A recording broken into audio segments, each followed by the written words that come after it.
to Black, bespoke radio for the masses. Today's Wednesday, November 26th, 330 days into the new year, 35 days left. Can you believe it?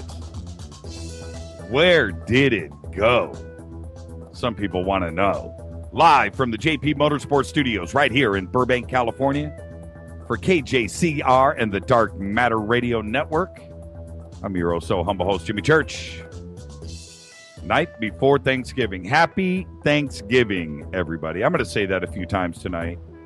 It is such an epic day of the year for me because I love to eat and I love my family, and the two go together cosmically. Line up tomorrow.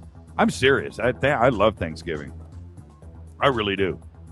What's everybody going to be eating? Turkey, of course. But I mean, and I'm out here. It's so culturally diverse here in Los Angeles. But I wave the Midwest flag proud. I do. I make demands with my culturally diverse family. I want my stuffing. I want my homemade cranberry sauce. I want my homemade gravy. I want my mashed taters. I want my turkey. I want my pumpkin pie. I want some cranberry juice. I want some wine. And whatever, green bean casserole, you know what I'm talking about. There's certain things that got to be on that plate. Gravy on everything. Cranberry sauce on everything. I don't know about you guys, but I do cranberry sauce on my on my stuffing, on my turkey, on my potatoes, and then I gravy all of that too, all over the top. Why does gravy, eating in family, sounds like The Walking Dead? Why does gravy and cranberry sauce go together? Does anybody have any clue? Or is it because, and bacon, Dave C says, why sweet potatoes, pumpkin pie, apple butter, pumpkin pie? Ooh. Cranberries, though. Yeah, Space Boy Cranberry. Why is it because we get acclimated to it, or do you think you're a year old? Do this for me. You're a year old. You got a couple teeth sprouting. You're starting to eat some food, and somebody jams some cranberry sauce and gravy into you. Are you going for that? Are you? I would think so. Does go to bacon wrapped green beans covered in maple syrup. Yum. That actually sounds good. Tonight, I'm alone in the studio. Whoa was at home cooking. So there's that. So, it is what it is. Man, I did a couple of Costco runs. Did one yesterday, one today. And I got to tell you, oh, man. Oh, Lou Sheehan just tweeted. I don't know what Lou needs to get out of the house more often. He's like, dude, I got to fact check your day of the year. Lou, go to Ep.165.com. It'll tell you what day of the year it is and how many days remain. Jeez. Like I'm not, what am I, stupid? The producers here are stupid. Epochconverter.com. Man, get a life. TalkStream Live. Yes, let's retweet that. I mean, I want Fade to Black questions to be crystal clear, so I don't have, when I look over, it's something sensible that is there. But Lou just said, I better fact check that on the Interbox. Okay, Epoch Converter. There you go. November 26, 2014 is day number 330. There are 35 days remaining in the year. The year is a number between 1 and 360. The day of the year is a number between 1 and 365. January 1st is day 1. Go do the math. My Lord. Okay. All right. Let's go. We got a great show tonight. We got a lot to do. We got a lot to pack in.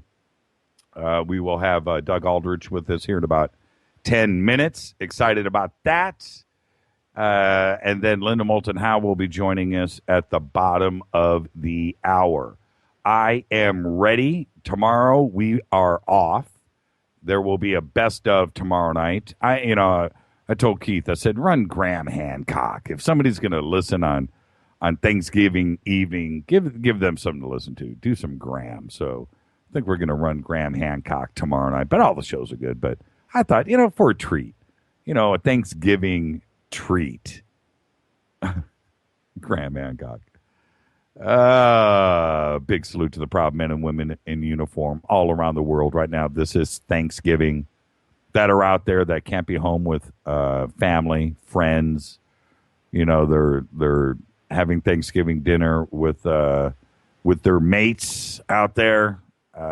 Happy Thanksgiving, and a big salute to everything that you do. All right, and you doing that allows us to have Thanksgiving dinner with our friends and family here. So thank you so much for that. All right. Faders.org. I've got one comment to make, and it is this, and I'm quoting, "It is amazing what Kali and a little NetStat can do to provide all the information needed." End quote. You decipher that yourself. Today, singer Tina Turner is 75 years old. Unbelievable. 75. Bassist John McVie is 69. He put the Mac in Fleetwood Mac. That's right. He married pianist and singer Christine Perfect, and who became Christine McVie, and took all of those issues and wrote the album Rumors. That's right. That thing sold about 1 billion copies.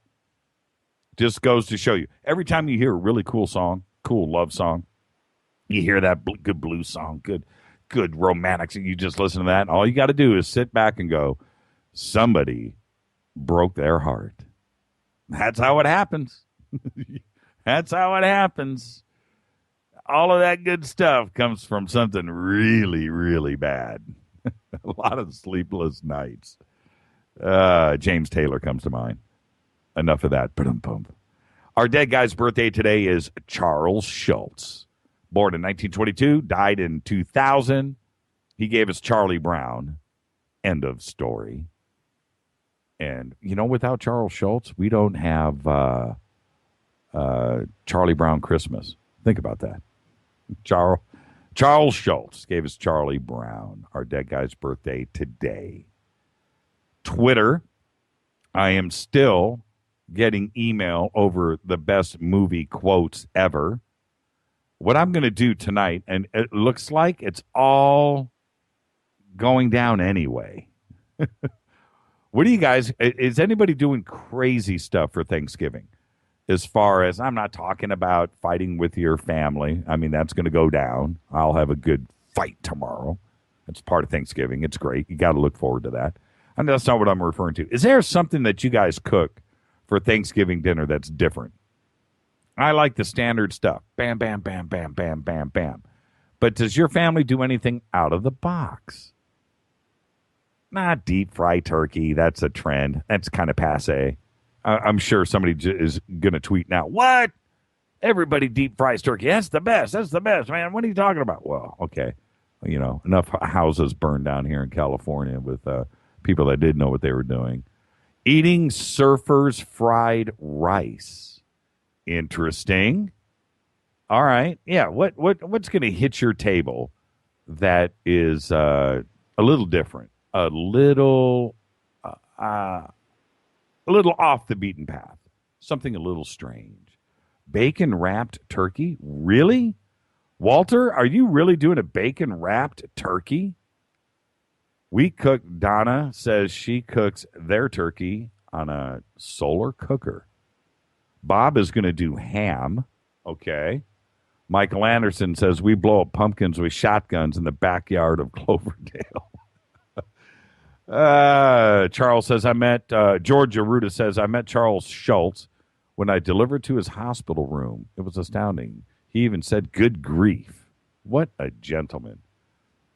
Let's see. Once at an Xmas dinner at a truck stop for fun. Just went in to be weird, and that's when I was a kid. Sherilyn, I have no idea what that means. You need to clarify that one. Jonas says Guidos have a full, oh yeah, really? Pasta with gravy and meat, then turkey, Is that right? Is that right? Italians do that? I don't know if I've ever had an Italian Thanksgiving dinner. That's interesting. Okay. All right. Let's get to some email because Doug's coming up in 5 minutes. No news tonight. It kind of feels kind of weird. I had all of this cool news stuff lined up, and I thought, man, I can't really pack it in. What do I do? Do we move Linda back 15 minutes? Do we bring Doug in at 7:30? Do I just bounce the news and have fun? And I thought, you know what? I'm going to bounce the news. So the news got bounced. You can email throughout the show, Jimmy at jimmychurchradio.com. You can also follow us on Twitter at jchurchradio. Easy enough to do. Hashtag DMRadioNet. I announce it every single night. Come hang out with us in the sandbox. Got this email from Ian. He says, I've been listening. Oh, by the way, he's from over the pond. He's in the UK. He says, I've just been re-listening to the Gary Heseltine show for the 8th time, and I'm certain John Teeter 2 is nuts. Also, is Dino really Jesse Ventura? Where does everybody? What do people hear? I don't hear the Jesse Ventura slang or aspect or tone in Dino's voice, but I have gotten so much email about this. I don't know where it started. Is Dino Jesse Ventura? I don't know. Dino lives here in Cali, I thought. Doesn't Jesse live in Minnesota? I don't know. Or could it be? I don't know. What are you people hearing? Or is it what he says and not so much the tone? I find that so interesting. I had to read the email. This email comes in from Deborah Cox, and she pointed me to this article, which I did read, by the way, and it was long. She says, an ex-NASA employee says she saw two people on Mars approach the Viking lander on Mars in 1979. That's right. She's an ex-employee. She called in to Coast to Coast. Why didn't she call in to Fade to Black? I don't know. Hope you're having a happy Thanksgiving with the family. Have a piece of pie for me. That is from Deborah. I went and read the article. The employee's name was Jackie, or the caller, her name was Jackie. And she said that there was a couple of guys in suits, came up over the horizon and approached the Viking lander. They got kind of close, and then the video cut out. Her and the other employees that were there that were monitoring the video feed ran upstairs. They were watching the feed from Viking, ran upstairs to their boss's office, and then there was a bunch of paper taped over the window, and the door was locked. They couldn't go in. They didn't know what was up. And that was in 1979. Now, I was sent before this article came out, about 2 months ago, somebody sent me the panoramic, 18 megabyte file of this, and I couldn't find it. Rita and I blew that up in Photoshop on one of our huge monitors, one of those 3-footers, and moved that thing around. We could not see what everybody is talking. I couldn't see it. I can't make it out. And the guy that sent us the emails, no, it's right there. Look, we couldn't see it. So I have no idea. Certainly, the International Business Times, IB, wrote this article today. You can go and check it out. I'll see if I can post it before the end of the show tonight. Remember, I'm running solo. Feels good to run solo. Feels different. I feel free. I do. This is Fade to Black. When I come back after the break, it's going to be this guy right here, Doug Aldrich. This is Fade to Black. Happy Thanksgiving, everybody. Tonight, Linda Moulton Howe at the bottom of the hour. When I come back off the break, Doug Aldrich. And let's get this done. Shoot me an email to Jimmy at jimmychurchradio.com. Follow us on Twitter at jchurchradio. Let's get this cracking. I'm your host, Jimmy Church, and I will be back right after this. Stay with us.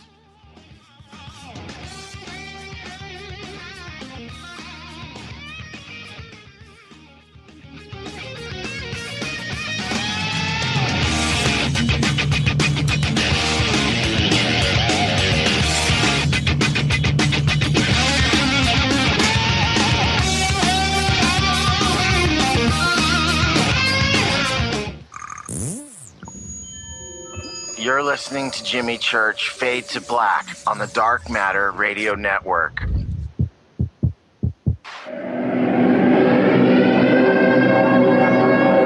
Ladies and gentlemen, girls and boys, you have tuned into the latest phenomenon in late night talk radio, Fade to Black, starring the inimitable Jimmy Church, showcasing his continuing quest and pursuit of knowledge of the strange and paranormal. Sit back, open your mind, and let's get cracking. What's up, revolutionaries? It's me, Jimmy Church. Do you have an IRS or state tax issue? Well, I did, and I called national tax experts. My problems were fixed, done, fini, and man, I got to tell you, it was a relief. National tax experts are a recognized tax office that services clients in all 50 states. Doesn't matter where you live. Give them a call. I'm telling you, they take the time to understand each and every client's individual financial status as well as their financial goals.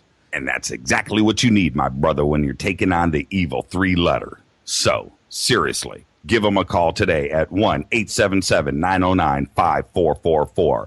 Again, 1-877-909-5444. Or go check out their website, www.nattaxexperts.com. That's NATTAXEXPERTS.com. Tell them Jimmy sent you. This is KJCR at JimmyChurchRadio.com on the Dark Matter Radio Network.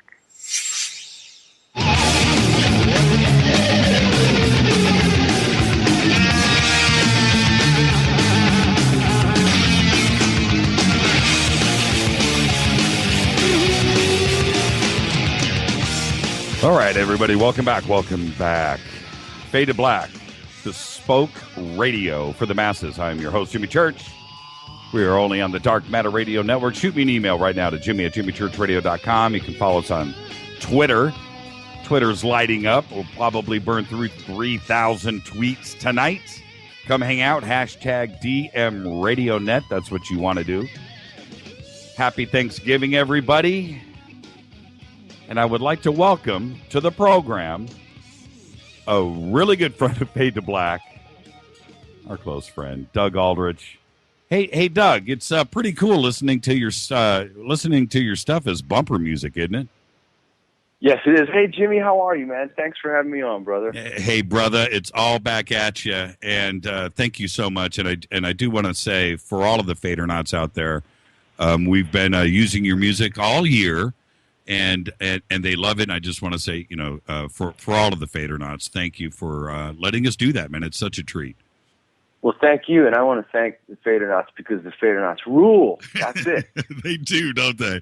Hey, Doug. I was thinking before the show about Thanksgiving and what it has meant to you and I as friends over the years, and how so many years ago, it seems like a lifetime ago now, that you and I would get together for Thanksgiving, and we would always, share Thanksgiving dinners together.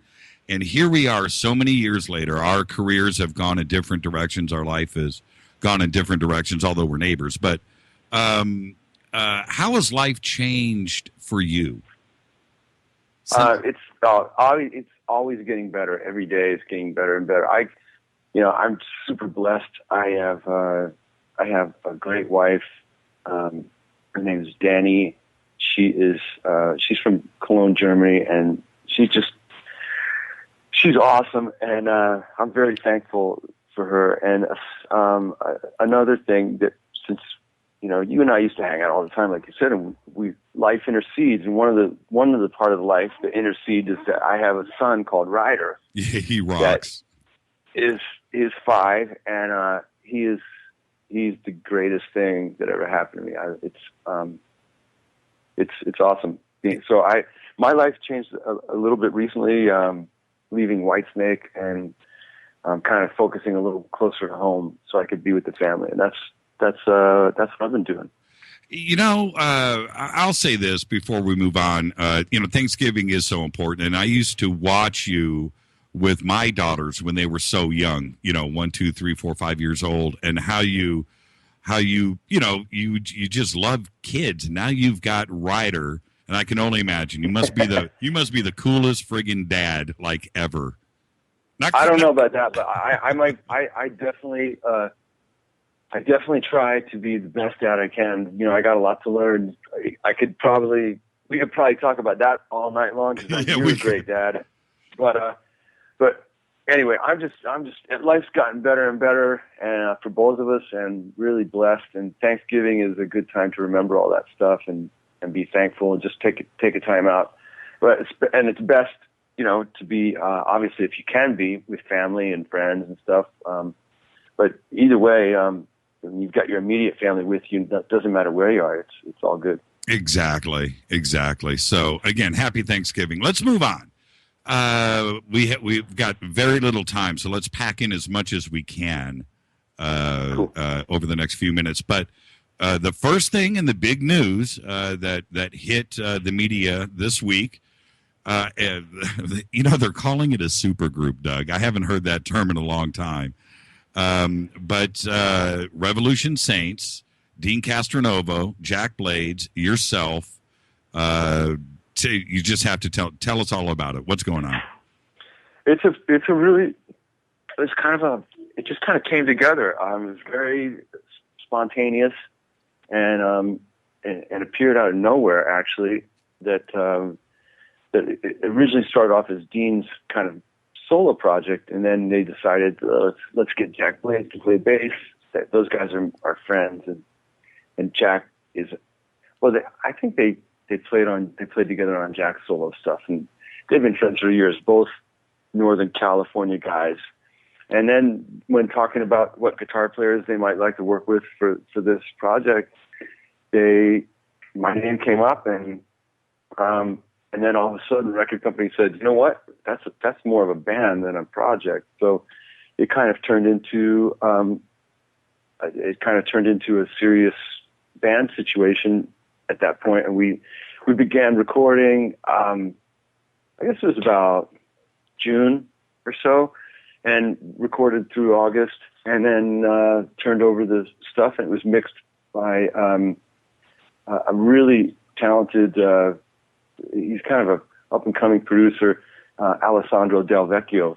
He's an Italian guy, and the record turned out really good. I don't know if supergroup is the right.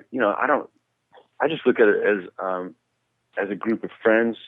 I'm friends with both those guys, and I have to ask. I'm going to cut you off because we're going to run out of time, and I got to get this question. Okay. Who's singing? Dean is singing. He's got a massive voice. He does. He sings when you go see Journey live. Dean sings a couple of songs by himself while he's playing drums, and I guess people started to realize this guy's got a killer voice. He does, and that's when they decided to kind of prepare this solo project for him. But it just turned into a group effort, and it turned out really good. It's very different. It's very, very melodic. It's not metal. It's like a heavy melodic record, and everybody put their stamp on it, and it's turned out good. And how did Jack take it? I mean, because he's got the pipes of a gift from God. Yeah, he's got killer pipes too, and he sang. They did a duet together that was really cool. It's called "Turn Back Time." I think that might be like the first single, and but my favorite songs are there's a song called "Back on My Trail" that's really cool that I love, and also "Here Forever" is another song that is kind of like cornerstone track of that record. But people can check it out little by little. It's starting to hit Facebook, Revolution Saints or Facebook /Revolution Saints. But you can always go through my Facebook too, or there'll be some press coming out about it, kind of like every week now. They're trying to gear up for a February release. February 15th, I think, is the date. We'll keep all of that posted here at JimmyChurchRadio.com, and we'll announce everything as it comes out. But one of the things I wanted to get to that you wanted to get to when we were talking earlier today, you're like, Jimmy, what else are we going to talk about? Well, we could talk about Thanksgiving. We can talk about our friendship. We could talk about no. What else are we going to talk about? Well, Doug? What do you want to talk about? And so, well, no, I mean your show is so cool, and you're like you. First of all, congratulations on your success on the show and everything you're doing. I'm really proud of you. You for the people, for the Fadernauts and other people. Jimmy Church is multi talented. He's an expertise. He's very knowledgeable at many different things, and now he's become an expert on. I get on dark matter or all those strange faded black. Yeah, all those strange.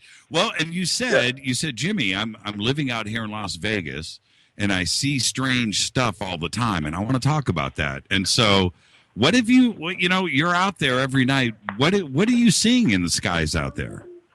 Well, check it out. This is my routine because I live in LA still, but I'm here. I'm doing a show called Raiding the Rock Vault in Vegas. It's a really cool show. It's a kind of a classic rock supergroup with Howard Leese and Robin McCauley and Hugh McDonald from Bon Jovi. So we do this thing about 6 nights a week right now, and then I drive home at the end of the I think the last show per week is Wednesday night, and I drive home at midnight through the desert, we're talking like, it's one of those deserts where you see a lot of crazy stuff in the middle of the night. And immediately I started seeing, I see these shooting stars that are, they're just the brightest ones I've ever seen in my whole life, and almost look unreal. It's almost like, wait a minute, what was that? Right. But and there's also a lot of experimental things out in the desert, out in Spotlight, Nevada. There is a kind of a solar farm where there's probably, it looks like about 10 square miles of reflectors on the ground that shoot up to these big kind of light gathering collectors. And yeah, and that's just, it looks like right out of I don't know if anybody's seen that stuff, but if you Google Spotlight, Nevada, you'll see the solar plant, and it looks like when you're driving past it, it looks like something right off of a Pink Floyd album cover or a Yes album cover, something just unreal. But in the desert, all bets are off, man. Things are flying around. You see insects of that you've never seen in your life. That of epic proportion, and definitely there's a big mystery out in the desert. There is, and you've got Area 51 right there, and you can only imagine. I've been to Vegas 100 times, but I haven't spent a bunch of time there where I was always able to go outside and look at the skies. I know there's stuff going on all the time. Man, I tell you what, I see it every time I drive home at night. It's crazy. And it has nothing to do with the fact that I wrap myself in tinfoil before I get in the car so I can be No, I'm just kidding. But I will tell you, I got to tell you guys, because this is serious. When I was a kid, I'm going to change subjects quickly.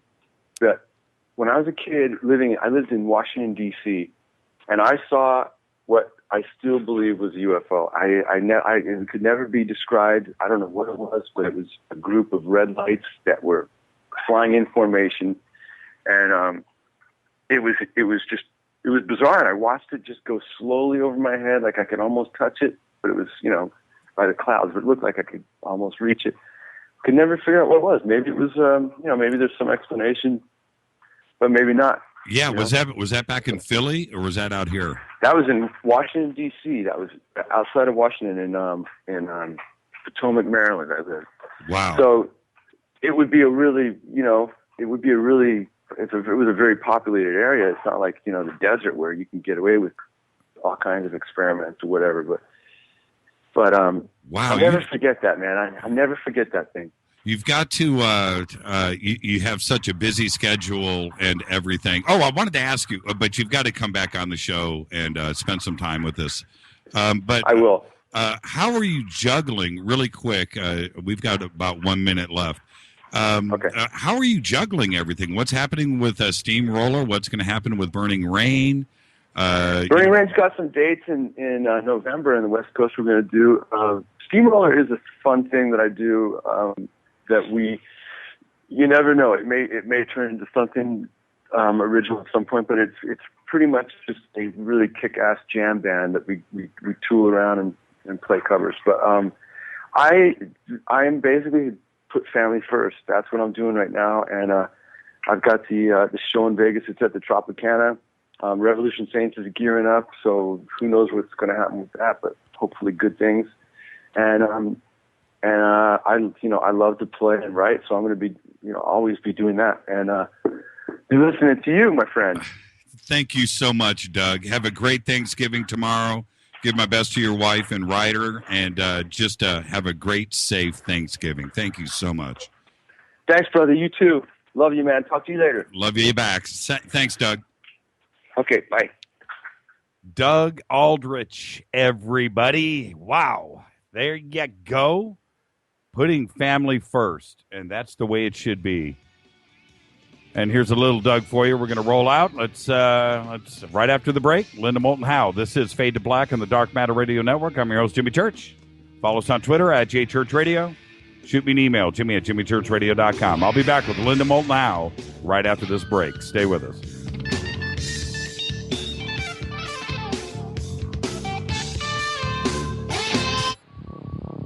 Are you afraid of the dark?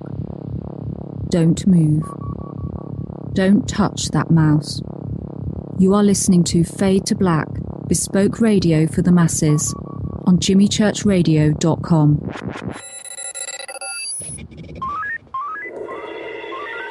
Way out here, we listen to Jimmy Church on the Dark Matter Radio Network. Dark Matter. Dark Matter. Dark Matter. Dark Matter. Dark Matter. You're listening to Fade to Black on the Dark Matter Radio Network.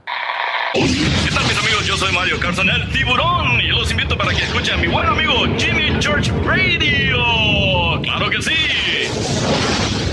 Oi, oi, I'm Reese Evans. You're listening to Jimmy Church. This is Revolution. The revolution will not be televised. The revolution is on radio.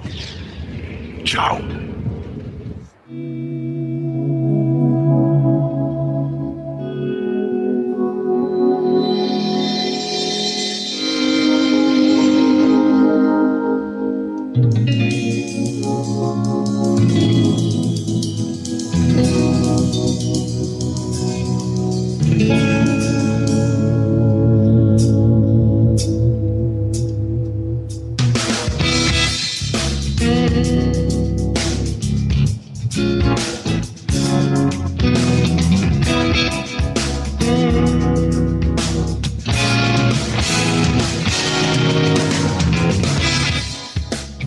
All right, everybody, welcome back. Fade to Black, bespoke radio for the masses, only on the Dark Matter Radio Network. I'm your host, Jimmy Church.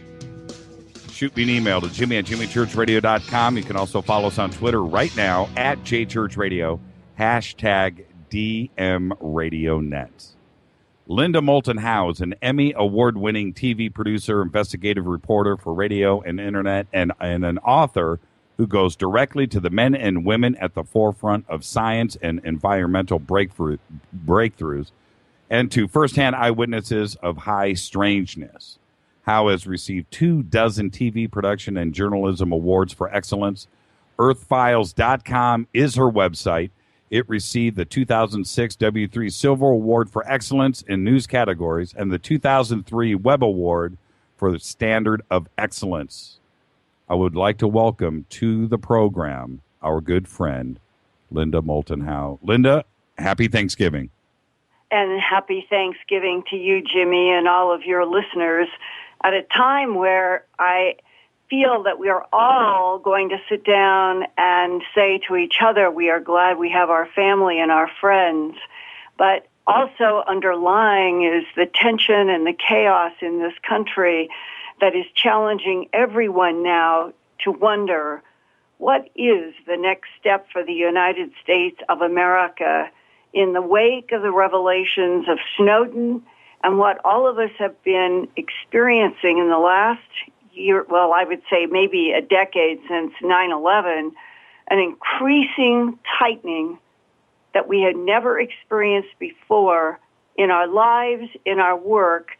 And you and I have just recently talked about what happened to me after November 20th to 21st. I was doing my normal monthly 3-hour Earth Files news broadcast on Coast to Coast AM. Mm-hmm. And in the first hour, I was dealing with a phenomenon that is quite peculiar, that the government has been silent about: booms, seismic events, and strange sounds. And then in the third half hour, to honor the 51st anniversary of JFK's assassination, I had on author Jim Marrs, whom I have known since the end of the 1980s and respect his work so much. Mm-hmm. And for people listening who might not know, Jim is the author of the groundbreaking 1989 book called Crossfire, about the assassination, in which Jim adds up all of the evidence that points squarely at the CIA being the brains behind the assassination, and that Oswald was a patsy. Mm-hmm. And that book was on the New York Times bestseller list for a very long time, and Oliver Stone, the Hollywood director, purchased the rights to the book from Jim and created the Hollywood feature film JFK, which I think stands as one of those very important Hollywood films that made everyone blink and then say, why is this film, this book, all of these witnesses, all of this evidence, all of this testimony on one side of the ledger, while the Warren Commission ignored a lot of it? And that night, on Friday to or Thursday to Friday, November 20th to 21st, when I was doing Coast, in that half-hour broadcast with Jim, he was explaining why today he even more firmly thinks, based on more increasing evidence, that Lee Harvey Oswald was a CIA patsy. Mm-hmm. And during that broadcast, he went to the September 2014, just a couple of months ago. This was a very important broadcast and a conference in which the Assassination Archives and Research Center organized new evidence about the JFK assassination. And it's known as the AARC. It's based in Washington, D.C. It has a physical building, a phone number, and all of that. And in a minute, I'm going to tell you a mystery that developed out of all this concerning that archive. But we were discussing this conference, and Jim was making the point that after all these years since he did Crossfire in 1989, that for the very first time in September 2014, a man who had been in the Cuban resistance, whose name is Antonio Veciana, he had alluded over the years that he knew, I'm talking about Veciana, that Veciana knew that Oswald had a CIA handler.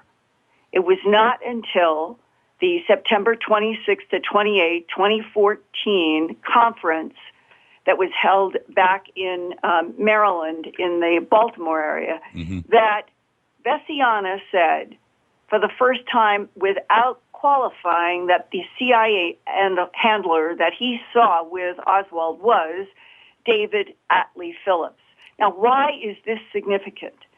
It is extremely significant given the history of David Atlee Phillips, who was at the time in 1963 November at the assassination of JFK, he was the station chief for Cuba and the Central America region for the CIA, and he is now the one who is definitely stated as being the handler with Oswald.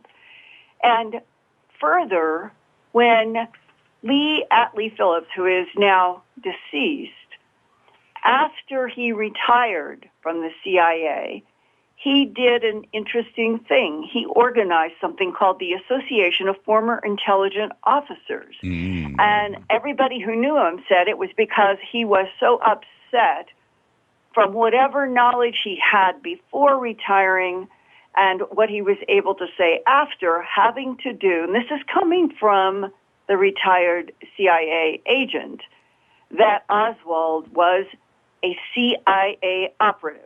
This was a leak from the CIA head of the Cuba sphere.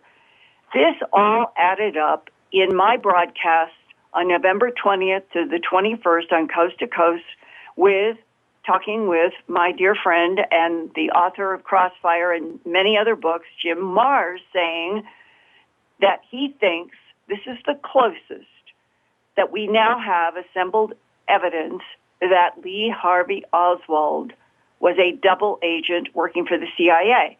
After I waited deliberately, I wanted to have my Earth files with all of the images, documents, and Jim's MP3 embedded in it so people could listen as much as they want to the interview. I wanted it to come out on Saturday, November 22nd, 2014, on the actual 51st anniversary.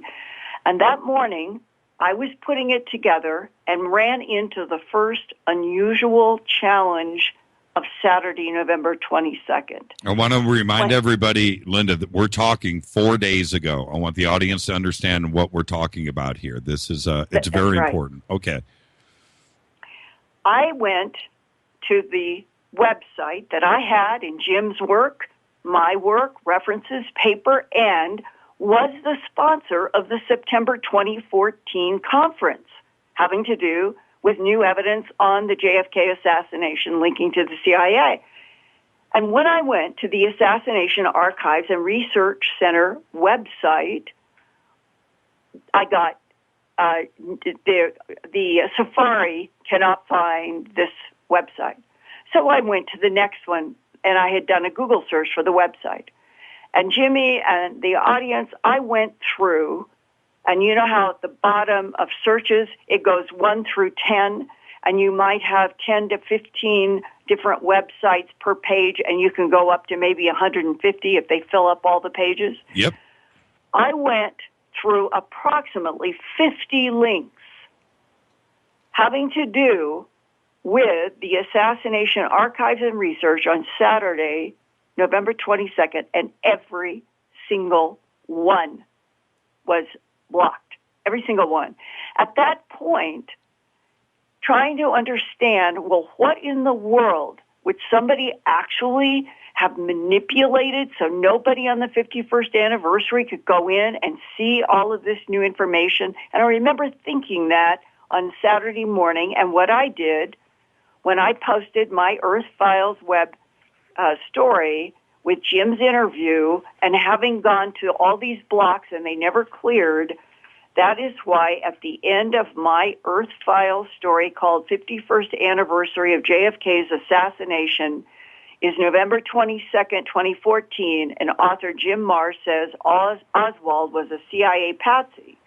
In the area that I always put websites to help people look for themselves at the kind of research sources that I'm using when I am doing my reporting as a journalist. Of course. I had to I did a snapshot, a screenshot of the Assassination Archives and Research Center map.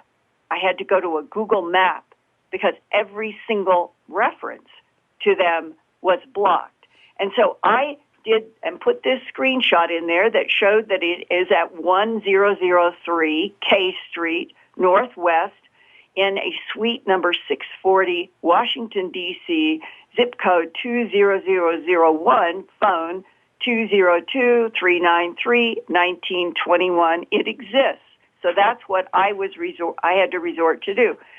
Now, I finished putting up a story that what I wanted to do was to bring together several pieces that I have either encountered independently from Jim or that Jim and I have collaborated on concerning the JFK assassination over many years. And in my Earth Files report, one of the, I thought, would be maybe a first for many Americans was to see the photograph of Lee Harvey Oswald as a U.S. Marine, which he was. It's a 1956 photo. Mm-hmm. And he was in the United States Marines, and when he allegedly defected to the Soviet Union in October of 1969, and we are talking about, 59, October 59, before the assassination, November 22nd, 1963. So to give a context, that this Lee Harvey Oswald, fingered by the CIA as the assassin, was a U.S. Marine. And here are the photographs. And I also brought into this article a photograph of JFK from the left side on the autopsy table, and it was the only one photo left in a website that's called JFK Lancer. Lancer was JFK's secret security code name. And JFK Lancer, at one time, for research purposes, had, I don't know if all, but many, both black and white and color, from the JFK autopsy. You can't find them there now, only this one black and white photo. And through the stream of information that Jim and I had put out on broadcast about all of these new sort of evolving pieces coming together, including on the air, and this is very important, that Thursday to Friday, I asked Jim, in my interview that was broadcast and was in my Earth Files website, we'll call it a bringing together of many pieces about the assassination now, I said, Jim, do you think that the CIA was set up as a secret government by President Truman since 1947 to deal with and cover up unidentified aerial phenomena and extraterrestrial biological entities? That is what I've been told. Jim, I know, has been told, a few of us have been told this. And Jim said, well, there was a man I quoted in my book, An Alien Agenda, that was copyright 1997, named Bill Holden, who Jim, interviewed. He was the loadmaster for Air Force One at the time Kennedy was president. He told of the moment that they were over in Europe. This was when Kennedy made his famous Ich bin ein Berliner speech, June 26, 1963, 5 months before his assassination in Dallas, Texas, on November 22nd, 1963. And Jim said, apparently, they had had some UFO activity there in Europe, and it made some of the headlines, and he, Bill Holden, working as this master on the plane with Kennedy, said that Kennedy, over and above so many of the other U.S. presidents, was very personable and approachable with him, Holden. And so that day on Air Force One, when Holden asked President John F. Kennedy this question about the whole issue of UFOs over Europe, then Jim quotes JFK as replying to Holden, Mr. President, and his question in the transcript was, Mr. President, what do you think about these UFOs? And he was quoting directly from Kennedy when he said, quote, I would like to tell the public about the alien situation, but my hands are tied, close quote. Now, that tying of hands is at the basis of something that I brought into my Earth Files report called the Burned Memo. It goes all the way back to 2008 and an interview I did with Bob Wood, aerospace engineer with a physics background, who had negotiated with a man called Timothy Cooper in the mid-1990s on a whole bunch of documents allegedly from Timothy Cooper's father, who had worked at the print shop at White Sands Missile Range, and that all these leaked documents concerning Majestic 12, UFOs, ETs, came through the print shop, the father, and is apparently deciding that this was such momentous content that the father would squirrel it away, and eventually the son got it and was negotiating to have these documents studied by Stanton Friedman, Bob Wood, myself in some cases, and others, and that when Bob, in the mid-1990s, was finalizing the negotiation with Timothy Cooper told Bob Wood, I have received a new document, and it will shock you. And this is what is referred to as the Byrne Memo, because allegedly it was pulled from a fire after the death of one of the most famous CIA, James Jesus Angleton. After he died, this was supposed to have been some of James Jesus Angleton's personal documents that somebody under order post-death was supposed to burn. We do not understand how these were retrieved. And you get into this area, we all want to prove paper trails. And when it comes to UFOs, ETs, and president assassinations, there are very skilled people working to keep us from having provable paper trails. But the content in these documents are extraordinary. And we can talk about this in a minute. I just want to come back to November 20th. Yeah, we have to set up. 22nd. I want the audience to know where Linda is setting up. This is some breaking news, yes, and so we have to actually go through all of this to set up and go back to November 22nd. I will say this, but I think this is fascinating. Anyway, it's an amazing. I can't wait for the audience to hear the rest of this. The Burned Memo. You can go to earthfiles.com. And you can take a peek at that. It's right there on her. All 9 pages. All 9 pages are right there on her homepage. Okay, yeah. And the one sentence in the forward to my most recent Earth Files about all of this that was related to Jim Mars in my interview was the quote, allegedly from a CIA director in that's the question, was it 1963, 2, or 1, says, quote, as you must know, Lancer, all caps, which is JFK, has made some inquiries regarding our activities which we cannot allow. And when you read the Byrne memos, it's all about the UFO ET alien situation.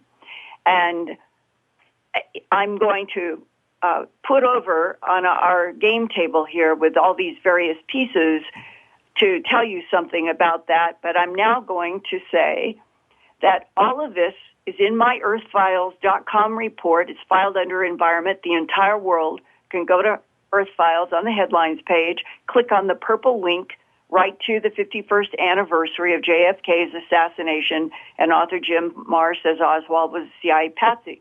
Everybody can click on it right now and look at everything that was posted on Saturday, November 22nd, the anniversary, by 2 p.m. that day.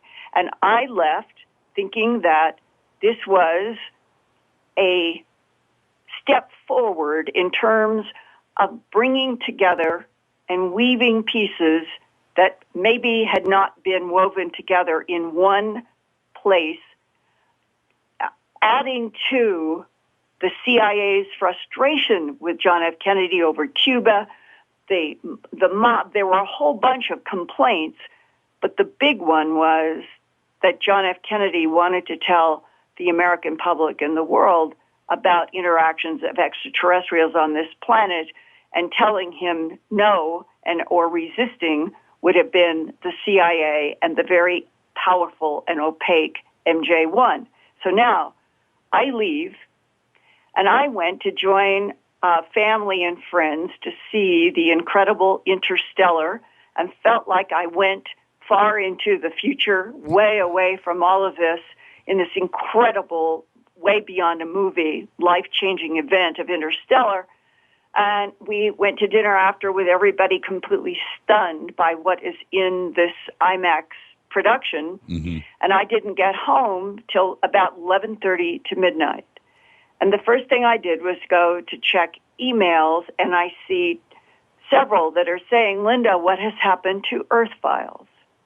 And when I clicked to go to my website, it said no server can be found. Ooh. And this began what went on for 24 hours of trying to understand why is my website not there, and starting with emergency urgent emails to the server company that I have been with since 1999, and this is 2014. Right. And they are even outside of this country. They are in Canada. They've asked that I not name them because they're trying to avoid being targeted. But they are a very competent, very reliable company with a very long track record. And even though it was now midnight and going into the next early morning of the 23rd, I did get an email back from one of their all-night staff people, and that said, Linda, we are under an attack, a denial of service attack. It is coming from around the world, hundreds of thousands of what are referred to as zombie computers, or the mindless bots that can be sicked on a particular email or website address. And as I'm watching these words come in this email, a worldwide attack by zombie computers on earthfiles.com? Why? And then, of course, it was, what have I done that could provoke anything? And the only thing that was obvious and immediate is JFK assassination and the link of ETs and Oswald being a patsy and the evolving and emerging information that seems increasingly to be pointing to the CIA. The first thing I did was send out an email to an attorney I've known for 30-some years, an attorney who has been very helpful, and I showed him the email, the attack, the denial of service, and the sentence that the server company in Canada could not put Earth Files back online until I was in something called Cloudflare. And this is a system now that is designed to try to help protect companies and individuals from these kinds of horrible attacks that bring the servers down.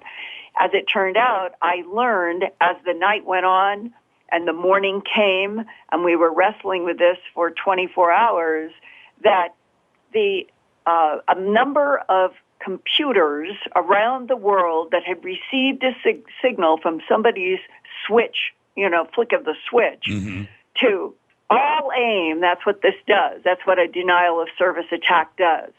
It will take 100,000 or 1 million computers all at the same time trying suddenly to connect with earthfiles.com. And what happens? The server for earthfiles.com goes down, and it was so overwhelming that the company itself, to protect itself, shut everything down. So that means it wasn't just my server that had to be taken down. It was the entire company of all these other people who had to be taken down until they did something else. And by the next 24-hour cycle, we were moving into this whole new configuration for Earth Files, which hopefully will work. And when I finally was able to get Earth Files back up, I want, for those who may not have gone to Earth Files, this is from me, heartfelt about what happened. On Saturday, November 22nd, 2014, I posted to Earth Files the report directly below, which is my JFK 51st anniversary report. And in this conjunction with the 51st anniversary of U.S. President John F. Kennedy's assassination, that includes an interview with Crossfire author Jim Marrs, I brought together information over the years that has increasingly pointed to the Central Intelligence Agency as the mastermind behind the assassination. Right. One of several probable motives for the murder is to maintain a policy of denial about extraterrestrial interactions with this planet that allegedly President Kennedy wanted to open up, and the CIA, along with the opaque and powerful MJ-12, did not. That 51-year-old conflict apparently is as sensitive today in this now what would be a whole half a century ago, because not long after my Earth Files report was made public, a serious denial of service attack by thousands of zombie computers around the world were triggered by someone's keystroke to attack earthfiles.com. The attack was so great that my server company had to shut down to prevent damage to the Earth Files server and all the company's server clients. This, what is called DOS attack, was only the third in 17 years of the server company's existence. Wow. It is further evidence beyond Edward Snowden's revelations that Americans are truly at the precipice of a nation that will continue to fall into a police state mentality at all government levels, or there will be a fundamental transformation from government marauding to the original goal at the founding of this nation to be of, by, and for the people. And the one person in the history of this nation that summed up the spirit with which the United States was born was the 16th President of the United States, Abraham Lincoln. And this is what he said, quote, "I am a firm believer in the people. If given the truth, they can be depended upon to meet any national crisis. The great point is to bring them the real facts," close quote. And that, to me, is the essence of every single thing that I have been trying to do in my career and with earthfiles.com, not to do anything that was over the top in terms of credibility. And in this particular attack that has been a sort of a stun to me and to the companies that this would occur, Jim Marrs has done persistent and very credible work since he did Crossfire. And another big irony, Jim was at another conference in Texas concerning more data about the JFK assassination on this weekend. And when he got back is when he found my urgent notes to him, "Jim, look what happened after we did this broadcast." And Jim takes the position that we are at a very, very critical crossroad. And I'm sure, Jimmy, you feel the same way. If from here going forward for the rest of this decade and into the 21st century further, if you, I, Jim Marrs, any of us who are supposed to be Americans, born and bred here, who are supposed to be protected by the Constitution of the United States, for me, for Jim, as journalists, we are supposed to be protected by the First Amendment. We are given the right to try to pursue any kind of legitimate subject.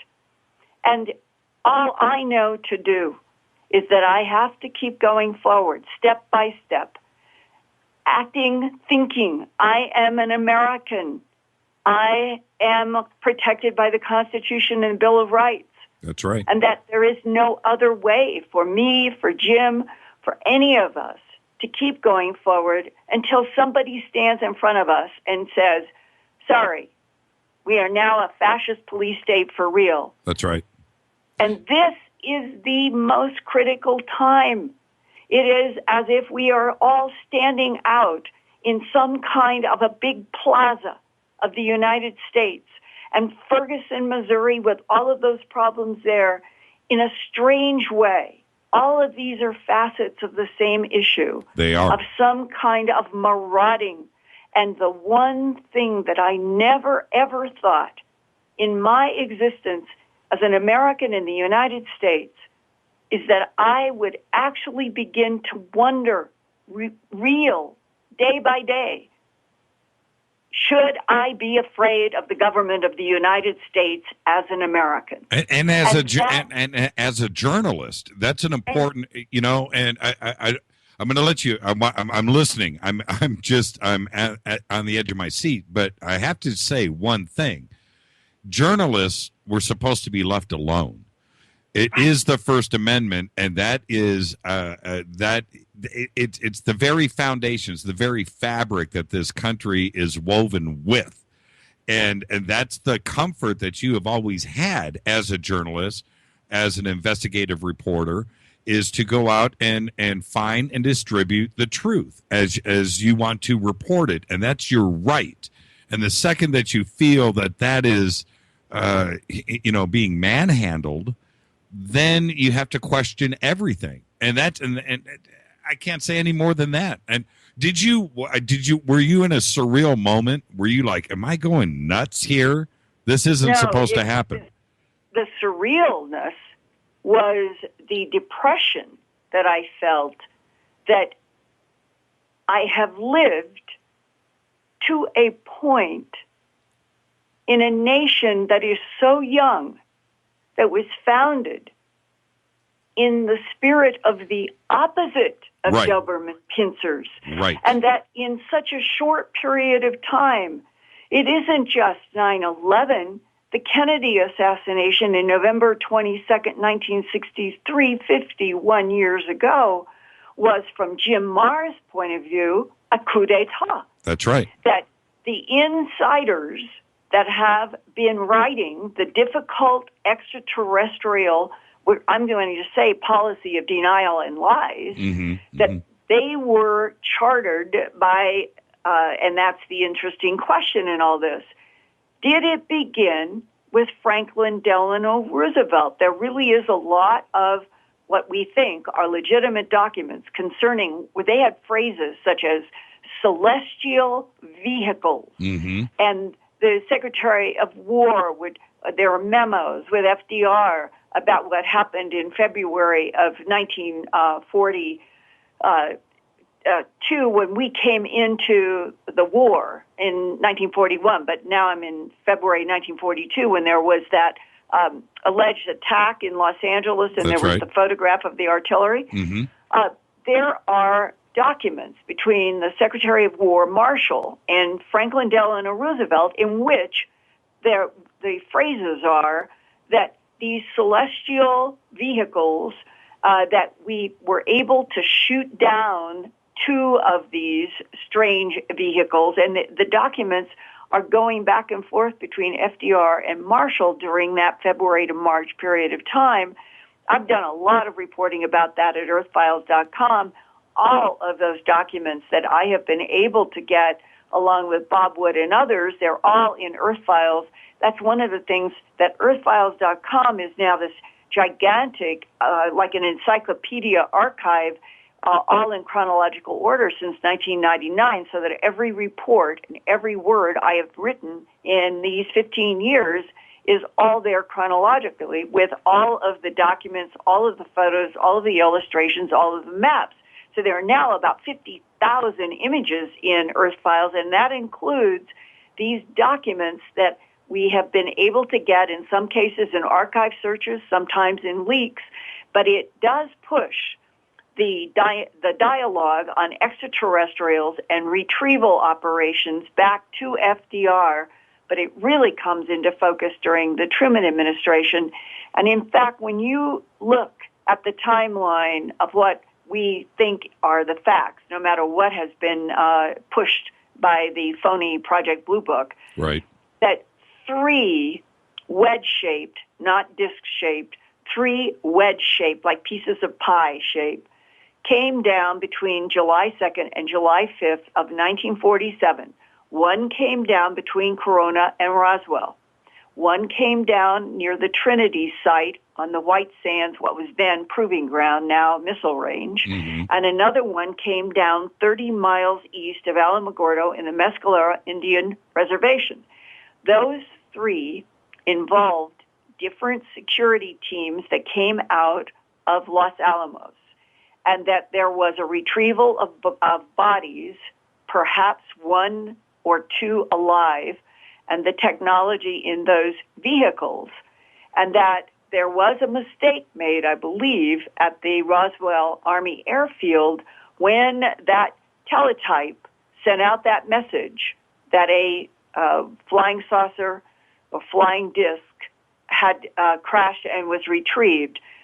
Some people argue that maybe that was calculated, but I think that it probably was a mistake, and that once that got out, then the forces that Truman had brought together to help him, because of a policy of denial that had grown out of World War II between Winston Churchill and Eisenhower, this information comes from another document out of the UK, that they knew that Royal Air Force fighters and Americans, when they got into the war, that the pilots were describing, whether they were discs, whether they were cylinders, there were different shapes, could run rings physically and literally around the Royal Air Force fighters, and there were private discussions that they were dealing with something that was not terrestrial, and that there was a pressure in World War II that affected the thinking of somebody like Churchill and Eisenhower and Truman,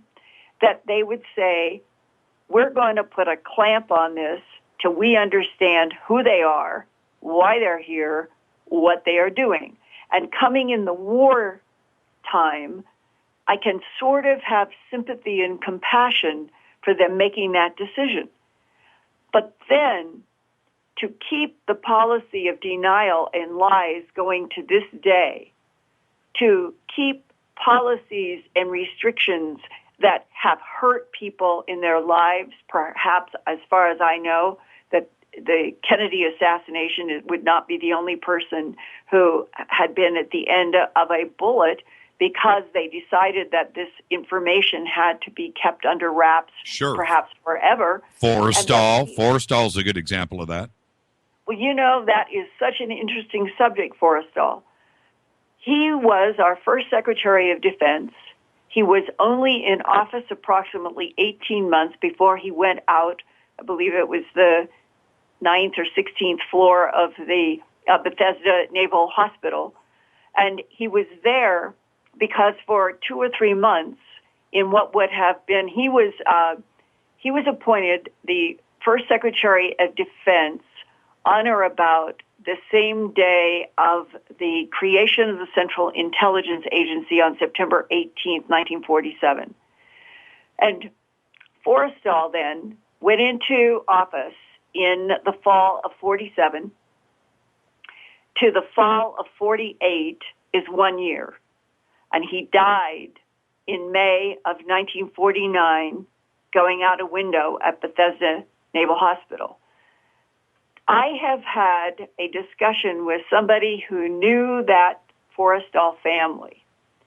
And the interesting thing is that from inside the family, I'm not talking about politicos and I'm not talking about government people or anything, just from inside the family, that in the period of time when he began to, I guess, collapse into a kind of depressed state, is maybe a fair way to say it, that he was talking to family members about unusual beings. That's right. And they didn't want anybody to know. And that on the one hand, when it's argued that Forrestal may have suffered a mental breakdown, nobody has ever explained why. Well, what if it is that this was the first Secretary of Defense who was trying to handle all of the policies of denial, suppression, and lies about something as fundamental as extraterrestrials interacting with this planet, perhaps bases that they discovered had been here forever, and that it did something to him, that it shocked his system, and that the main reason behind his death is because he was trying to handle what was going on with the discoveries of non-humans. And this, to me, underscores why every human deserves to know what the power greed 1% is keeping under wraps about extraterrestrials interacting with and using this planet and humans. Yeah, and with Forrestal, the crazy thing about that, if he is there because of a mental issue, what's he doing alone? Why wasn't he monitored? Why was he able to leap from a 16th floor window?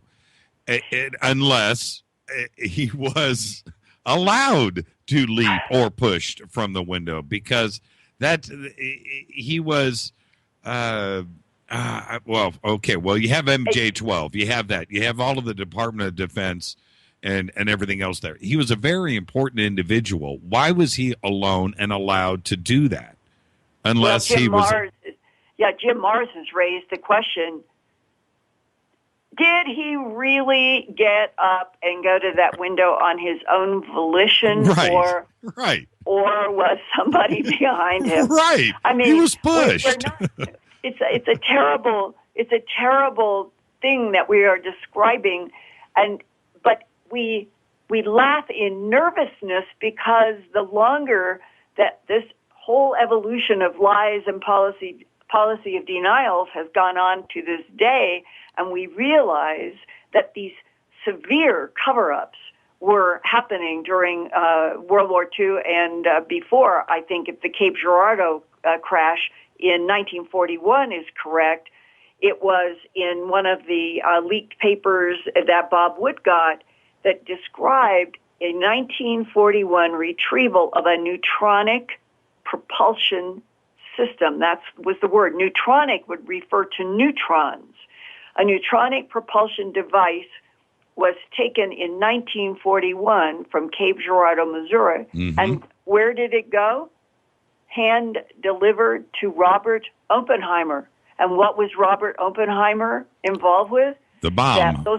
This was the very beginning of the stages that led to the development of the so-called school that was the cover for what became Los Alamos Laboratory, where they developed the first atomic bomb. That's right. And so how tightly is extraterrestrial technology retrieved or even placed in our hands in odd ways by these beings for reasons unknown, woven into the texture of this country since 1941 on, and that these policies of denial and lies to keep us all from knowing about the existence of other life in the universe, what was the first primal reason for them to say that no one should know? Well, you raise a good point, and the point is going through World War II with all of the agents, double agents, spying, and the networks that we had going on both sides. That practice was in place, and in 1941, and certainly with the atomic bomb project and Los Alamos and everything, and that was going on. Coming out of World War II, that machine was in place, and they didn't know that they were still World War II was too close of a memory, and they were still wrapped up in all of this secrecy. Then 1947 happens. They didn't know, mistakes were made as far as Roswell goes. And what I'm referring to is they leaked the story. And that was the mistake. And from that point forward in 1947, they did everything that they did from 1941 forward, which was silence and denial and keeping that information from the masses. And that went all the way up to Kennedy. And they were not going to let that. They were not. That's it. They had they had a system in place, and Kennedy wanted to step out of that box. He wanted to step out of that box on a few different things: the New World Order, puppet strings that and he wasn't the leader. Reserve, right? Federal Reserve, and then you had the Bay of Pigs. You had the issues that were going on with Russia, and the UFO problem. I said this the other day on Tim Weisberg's show on the East Coast on Saturday. That the UFO agenda, that was the final nail. They were like, you know what? That's it. We can't let this happen. And I think that was the final straw. Well, I can't prove this. I've only been told this, but this goes back into the early 80s after I had done a strange harvest on animal mutilations in which the perpetrators are extraterrestrial biological entities, and that I was working on that HBO project to go into UFOs, the ET factor, and a whole lot of flood of information was coming to me from so many directions in the early 80s, and one of them was from somebody who claimed that they had either seen a transcript or they had heard the wire from an MJ-12 person working for MJ-12 who was in the Oval Office with Kennedy when he had demanded that every photograph, every shred of paper, everything dealing with the extraterrestrials and their technologies and autopsy, everything would be brought to him. And that when somebody who was there in this meeting said, Mr. President, you do not have a need to know, which we know that has been said to Reagan and to others on inquiries, you do not have a need to know this. And that when Kennedy was said, Mr. President, you do not have a need to know, that he became angry and said, I am President of the United States of America, and I am your commander-in-chief, and I'm giving you an order. And that was the straw that broke the camel's back. Well, we all know, and I say this so much, Linda, but we all know every president that gets elected has the best of intentions, I think. They do. They have the best of intentions. We talk about Carter. We can talk about Ford. We can talk about Clinton and all of the disclosure intentions they may have had going in, and then they're a different person. That day, when they're sworn into office and they go into the Oval Office, they get a phone call from somebody, and it's not a good phone call, and they find out that they're not the boss. Right, and this is where the rubber meets the road. What kind of a nation are we going to live in and accept? A completely, let's pretend, concocted red, blue, and white bunting that has absolutely nothing to do with the reality of this nation? Right. It's just all for pretend and show and keep the masses, the huddled masses, quiet while the 1% power group continues to maraud. I mean, I just think we are at a very, very vital crossroads in terms of where we're headed, whether we're going to go down that precipice or we're going to change everything. And I don't know how that's done, but I want to add something more, Jimmy, because sure, go ahead. I think that the context for the fear of the MJ-12 types relates to the fact that they know that extraterrestrials, more than one, probably in conflict, have been interacting with this planet, Mars, other planets, not just in this solar system and other arms of the galaxy, for millions of years. And that when you come down to what is true about the history of this planet, without getting into any huge detail right now about specific boxes, but just saying that we have been taught that the beginning of civilization was 5,000 years ago in Mesopotamia. The discovery of 12,000-year-old sophisticated Göbekli Tepe in southern Turkey, where I have been, blew that out of the water in 2010 when it was finally publicized. And Klaus Schmidt, the archaeologist, God rest him, he died this year unexpectedly.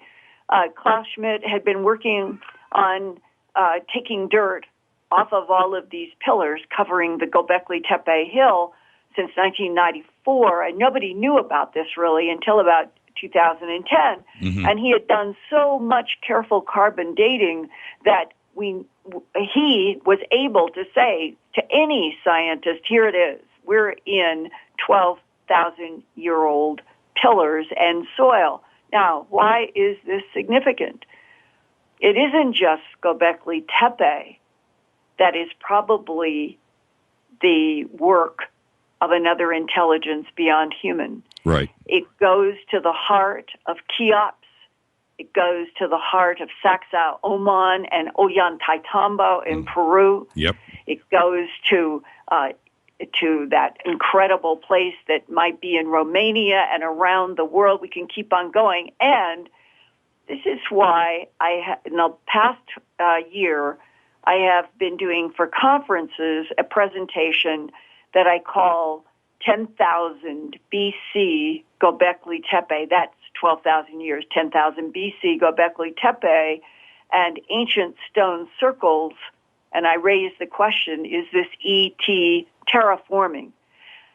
I think that that's what our government and other governments haven't wanted the world to know or understand.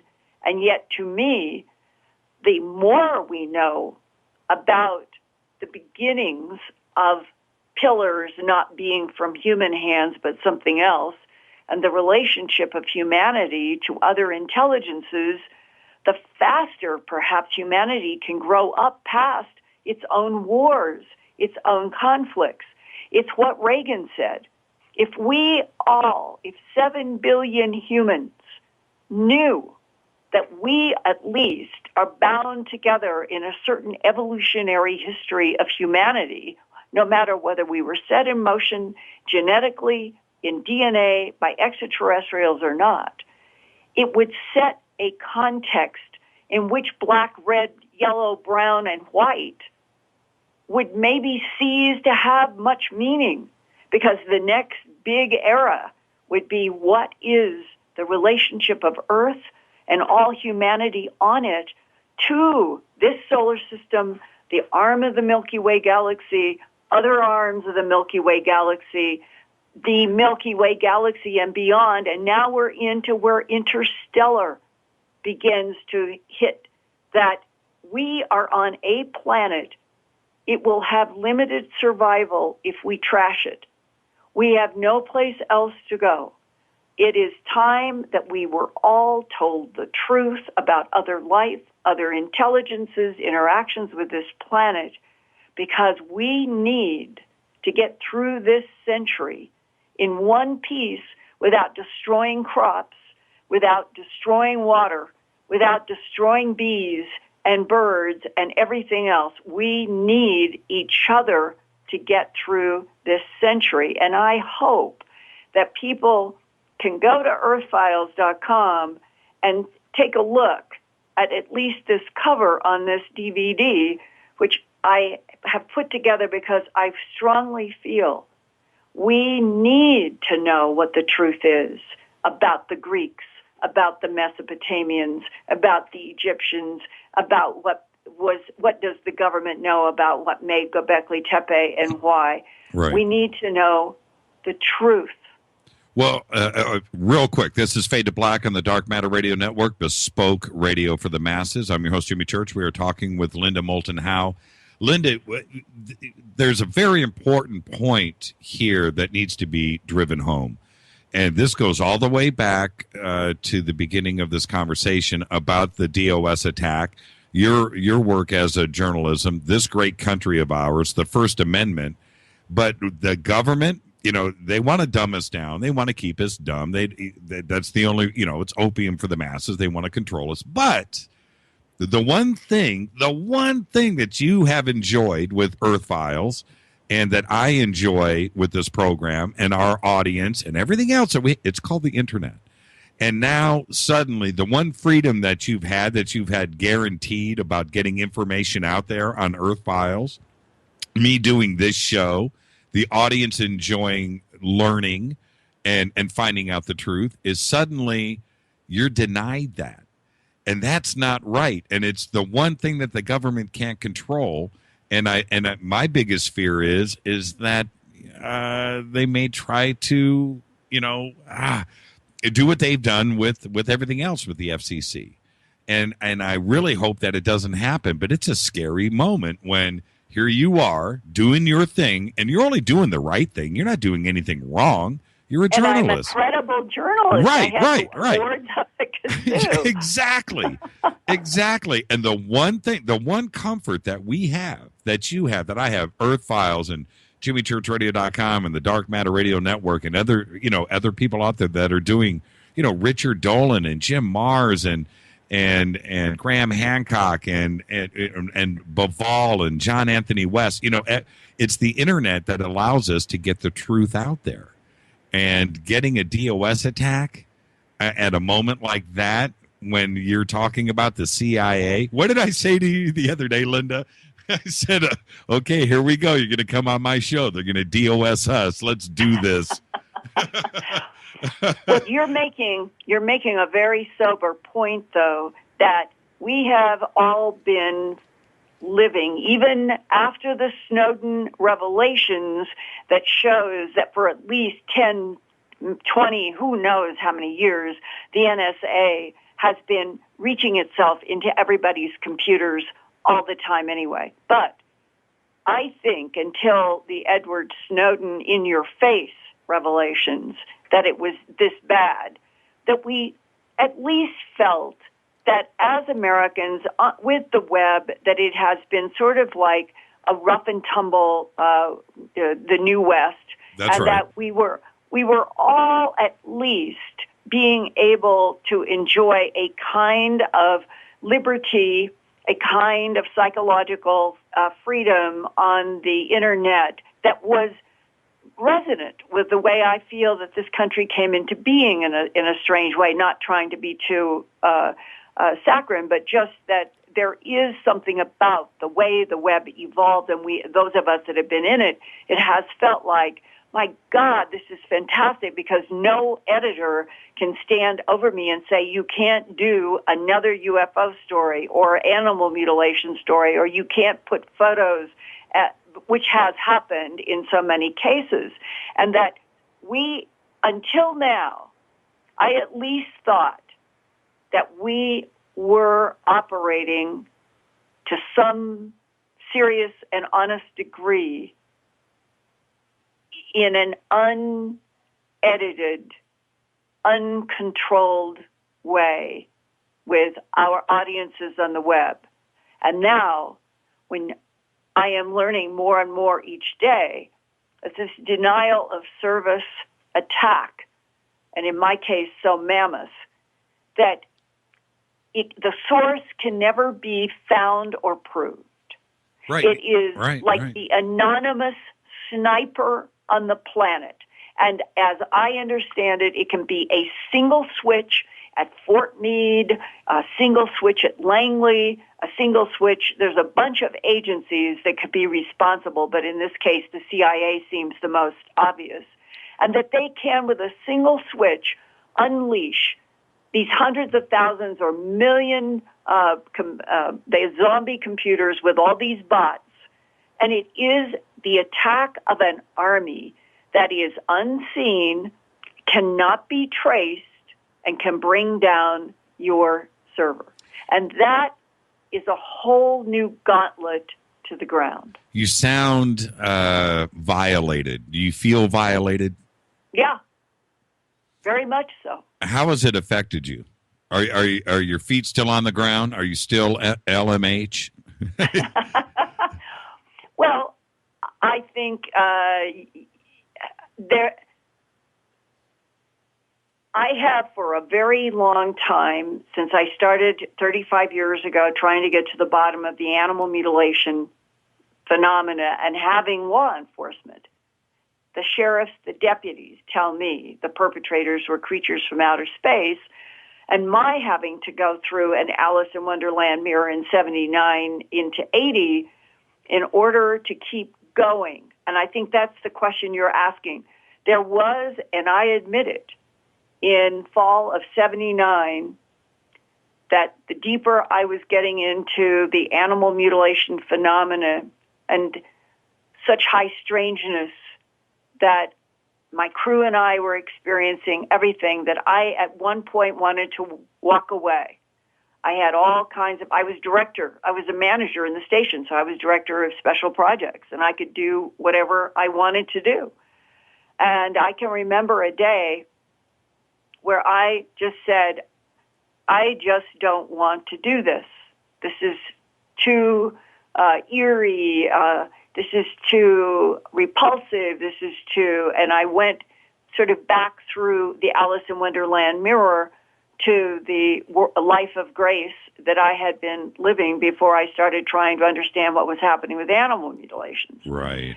And because I was my own boss and my own manager and I had people who worked for me, I decided that I'm not doing this.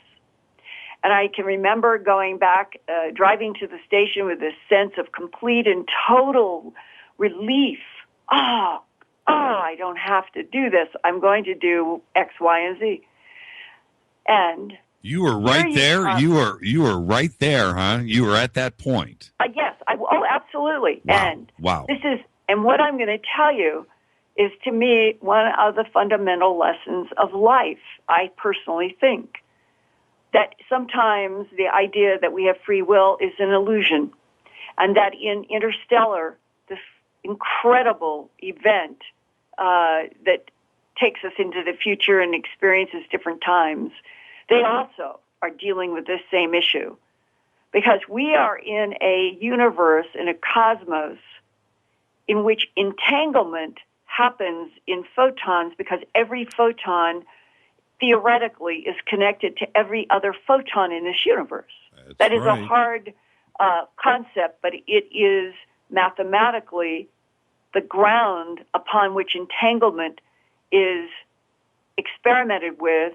And if you hold that in your mind, that every photon in this 13.8 or 9 billion year universe they're all connected through all time in some unfathomable way, and you come to me approaching my door at Channel 7, putting my key in the lock. It's as if it happened a second ago. It is so clear to my mind. Mm-hmm. And as I'm turning the key, I hear the phone ringing. And I open up my office door, and I pick up that phone. And 3 phone calls later that morning, I was more involved, pulled in to getting the answers and getting to the bottom of the animal mutilation mystery than I had been the month or so before. Can I tell you exactly what happened in those 3 phone calls? Today I can't. But what I'm saying is I remember how that transition at the door with the key, and that other moments happened like this. When I was, if you can imagine working 18-hour days, sleep is just a frustrating interruption that you know that you have to do in order to keep going. And that for 9 straight months, I never stopped. I'm married, I have a child, a husband. I told him everything I was getting into and that it could be dangerous. In the beginning, I thought maybe it was some sort of a government experiment with nerve agents like in the Dugway sheep thing. And then as I got into it and realized it's worldwide and law enforcement is saying it's extraterrestrial creatures and it was getting deeper. And my family supported my continuing to do this at such an intense rate.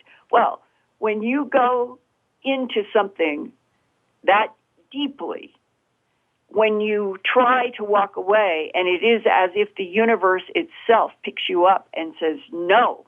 Right. You can't, your whoop, what do they call it, the warp and the woof, that if you look and think of life, every single one, 7 billion looms and counting, and each loom There are the cross strings and the vertical strings, and we may be born with the blue outline of the pattern on that warp and that woof. And all we can do, perhaps, is to add the colors and the density. But what happened to me in the process of going through that door, trying to get to the bottom of animal mutilations, like every medical and environment and science story that I had done up to that point in 79, and I had done an awful lot. And then 79 to 2014, that it is as if I had no option. No choice. In this life. Yeah, no choice. Free will definitely was off the table. And how much of life fits into the recycling of souls, and that reincarnation is a machinery of the universe, and that if we knew the truth, souls come into matter to do something specific, leave matter to return, and that this huge, vast cycling, just like the entangled photons, is going on, and that if we understood it, and there's this incredible scene in Interstellar where they're trying to deal from the perspective of superstring theory, that the brain, the fifth dimensional brain, is what the fourth, third, second, and first are embedded in. And there is this remarkable scene where they're trying to deal with what the old wise minds of the ages would have said, the alpha to the omega, the mind that has the presence of the past, the present, and the future simultaneous. That from that perspective, time is an illusion. And where that used to always confuse me, I am beginning to understand it a little better. It is almost as if, and I'm sure, Jimmy, you've had moments like that you feel like life is catching up to where you've already been. Mm-hmm. Mm-hmm. Yeah, 100%. It sounds like I haven't seen Interstellar yet. We're going to go see it this weekend. You were just talking about 18-hour days. You know my life. Yes. And we're finally going to get it out of the way. But Interstellar, for all of my friends and family that have seen it, they all seem to be affected the same way. This is a movie with a message, kind of like 2001. There is nothing comparable to it except 48 years ago, I believe it was, the debut of 2001. And I think when it came out, I either was just in Stanford or after, I can't quite remember. It was 60-something because I graduated from Stanford with my master's degree in 68. Right. And I was in New York City. And I remember that for the very first week opening of 2001. And so I was in a New York City big theater, crowded. And when the credits began to roll on 2001, the entire New York City audience, you know what I mean when I say New York City, they've been around and they've seen a lot of movies. Right. They jumped, screaming, myself included. People were screaming. This was an event. It was a life-changing event, Stanley Kubrick's 2001. And I think it's 48 years ago.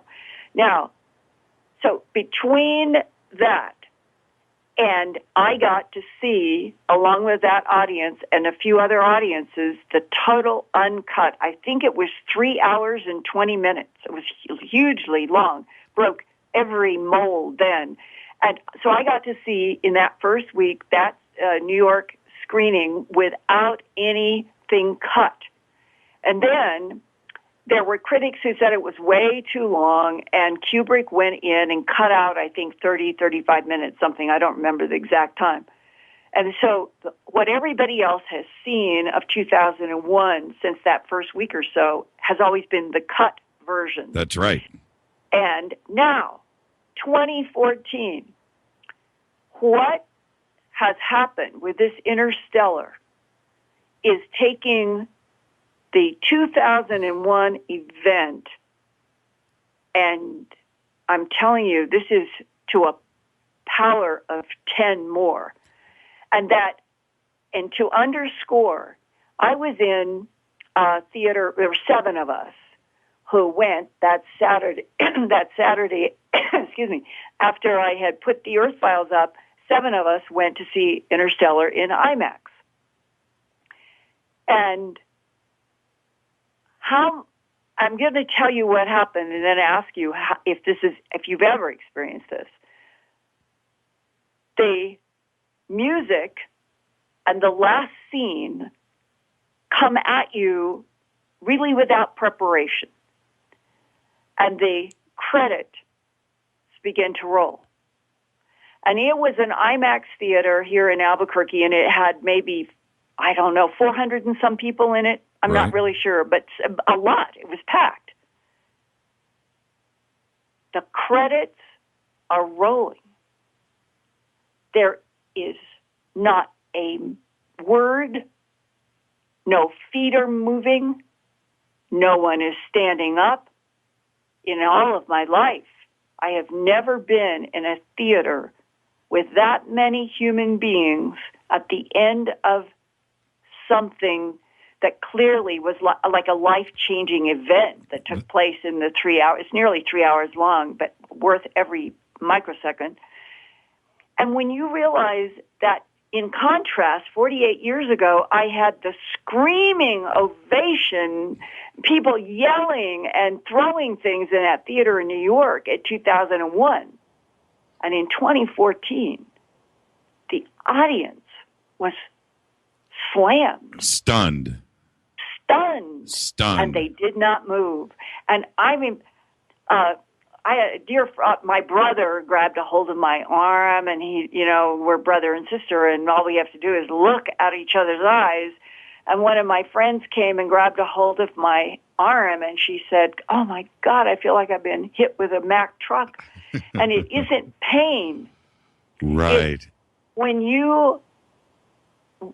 something tumbles in you like a whole bunch of pieces at once, and that you have been exposed to what something in your very soul knows relates to some kind of fundamental truth that we have been exposed to now through this incredible Interstellar, but we have not been taught any of it as a human species on the planet. And there is the sad underbelly.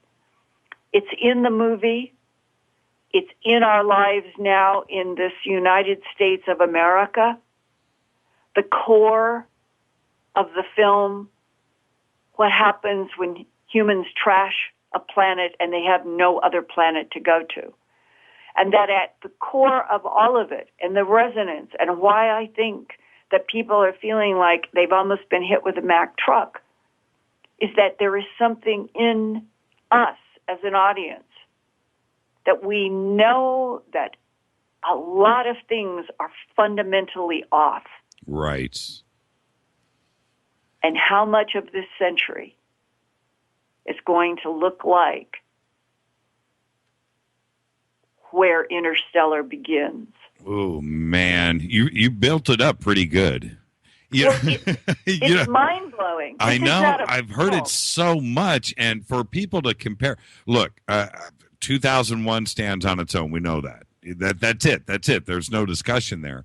And to put Interstellar, and you said it, we've waited 48 years. We've had 48 years of gap in between. Right. Hollywood has had many opportunities to do something like Interstellar or like 2001 again. And here we have Interstellar. It's there in front. And for people that I respect, to compare Interstellar to 2001, you're pulling at my emotions right there. I mean, that's a big mountain to climb, but it seems that is the vote. It's right there and then some. And I respect you, Linda, and for you to say that, I'm watching Twitter. That's it. I'm going to go see Interstellar this weekend. It's just flicking by. Jimmy, I would be stunned myself if you, in your program, after you have seen Interstellar, are not using as the benchmark the historic 2001, but this has broken the mold in spades. Really? Yes. Linda, that's, like I said, you're pulling at my emotions. It's such a high benchmark, but it's what everybody is saying. And I can't wait. And I'll tell you, there have been some papers just on the sheer black hole side. Mm-hmm. Kip Thorne, he is a physicist. A book. I remember getting it, and it's called Black Holes and Time Warps. Yep. And I got that when that book came out, which must be about 30 years ago. And I struggled trying to read through it. It's not easy to read if you're not a physicist and you can do equations. But this is the same Kip Thorne that was the scientific advisor on this film. And even though there are pieces and areas that probably anybody and everybody could quibble about things and interpretations, the most interesting thing is that there have been some scientists have been commenting that this is a film that for the very first time is depicting a possible reality, a characteristic about what black holes, small or large, or their interaction with, let's say, our solar system, how it might present itself. And there is a line in the film that if you're listening, you will get it. And then I don't want to spoil anybody. It's just say that black hole physics is involved in this film, and it is the first time that they've literally tried to take Kip Thorne and others' work on black holes, Hawking and so forth, and depict something in this film that may actually have a reality in what we'll call the three-dimensional universe, matter world that we're in, and that there are so many complex quantum physics and superstring theory ideas about other dimensions from 11 down to 5 being like Jello, in which 4, 3, 2, and 1 are encased. And if people go into the theater with just some kind of glancing education about the other dimensions, superstring theory, and black holes, then you will begin to see that this film is doing something that no other presentation has ever done. Sounds like Hollywood just stayed out of the way. Well, they let a real black hole time line physicist help them with the script and guide the script, and that is important. And what are we going to be heading toward for the rest of the century? I just did an amazing interview today that I'll be working with on some broadcasts and Earth Files upcoming about the possible upcoming pole magnetic north-south pole flip, maybe within this century. Mm-hmm, mm-hmm. And this brand new data has come from 3 extraordinary, they're called SWARM. They're SWARM satellites. And the 3 work together in a triangular pattern, and they are under the management of the European Space Agency.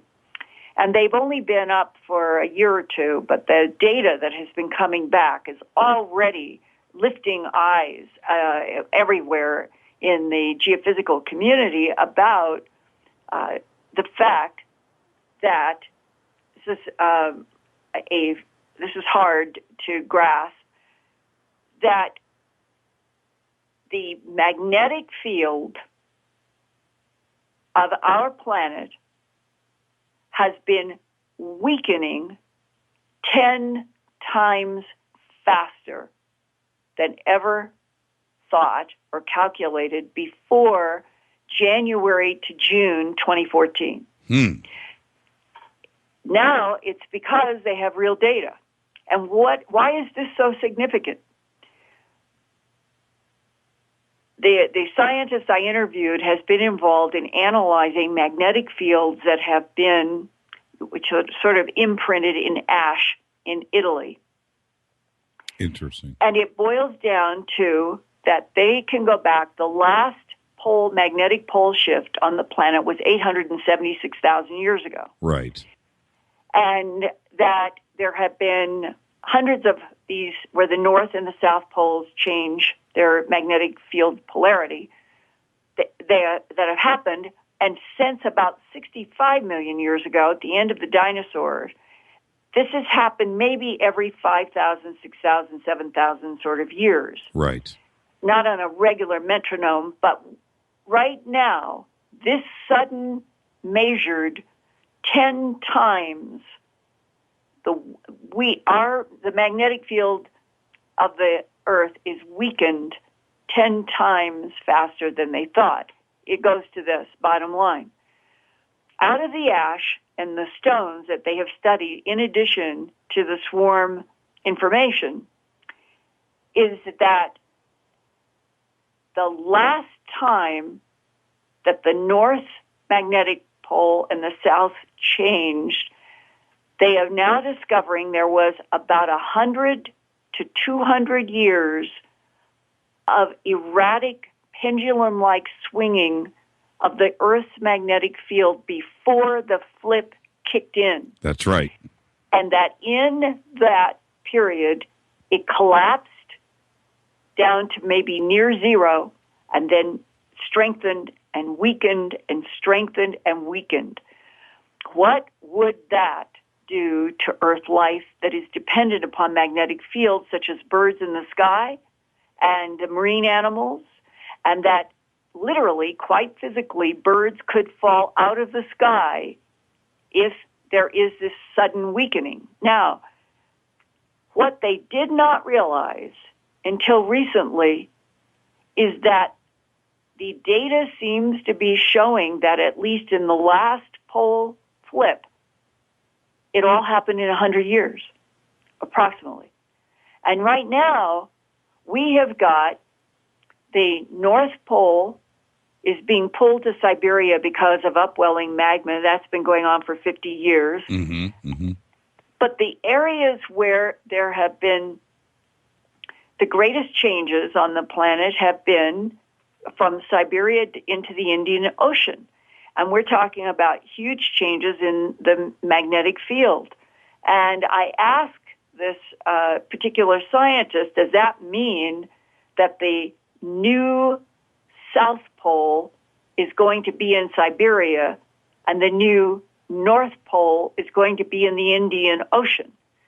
And he said, it's not clear.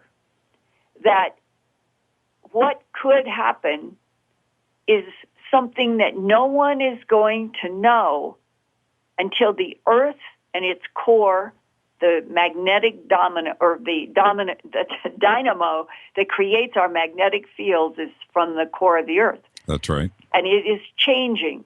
It is definitely changing. And that what happens when this pole, and I want people to understand, if these words are so hard, it isn't like the Earth flips.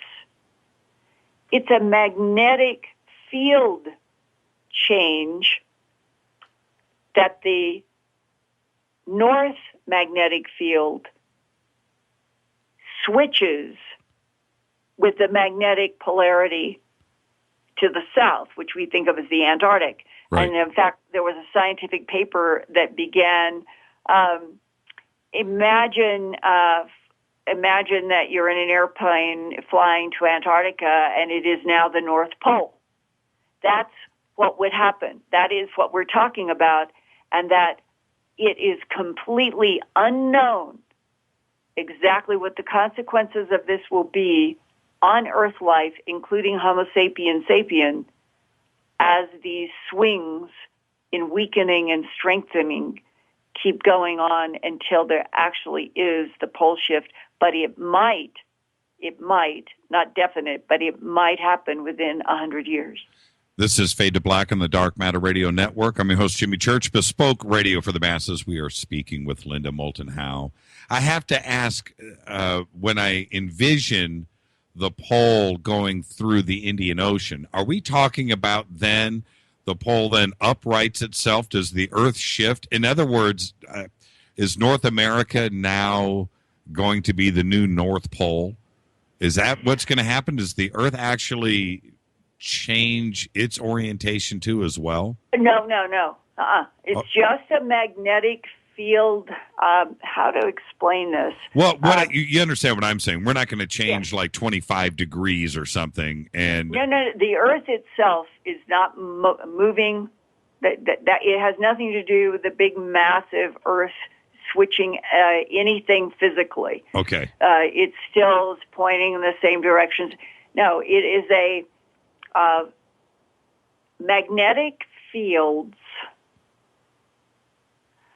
are generated by the motion of the predominantly iron core right at the center of the Earth that is turning within the outer core, and they are all largely iron. And as the center core spins around, and there is an outer core. Above that is the mantle, where what would become lava in a volcano out at the surface, and that, depending upon the speed and the shape of the core, is my understanding, that would affect perhaps what happens with these magnetic field changes. But I learned something today, that currently, 2014, that geophysicists really do not understand what brings about these magnetic field changes. Right. They don't really understand what the changes at the core, how they exactly relate. There are, I think in some ways, it's fair to say that there are more mysteries about the Earth below our feet, especially down into the mantle and the core, than there are now about the moon, that we know more about other bodies than we do about what is in the core of this planet, because it is not something that we can go in and examine, and yet it has this huge impact on what is happening at the surface. And here are a couple of other very important papers that have come out this year. One that was a couple of months ago from New Mexico Institute of Technology, and it was a surprise to the scientists who went into this.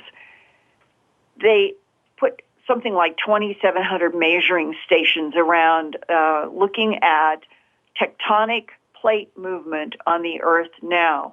And the tectonic plates are like the Indian plate and the North American plate and these various plates of land that are surrounded by all the water bodies on this planet.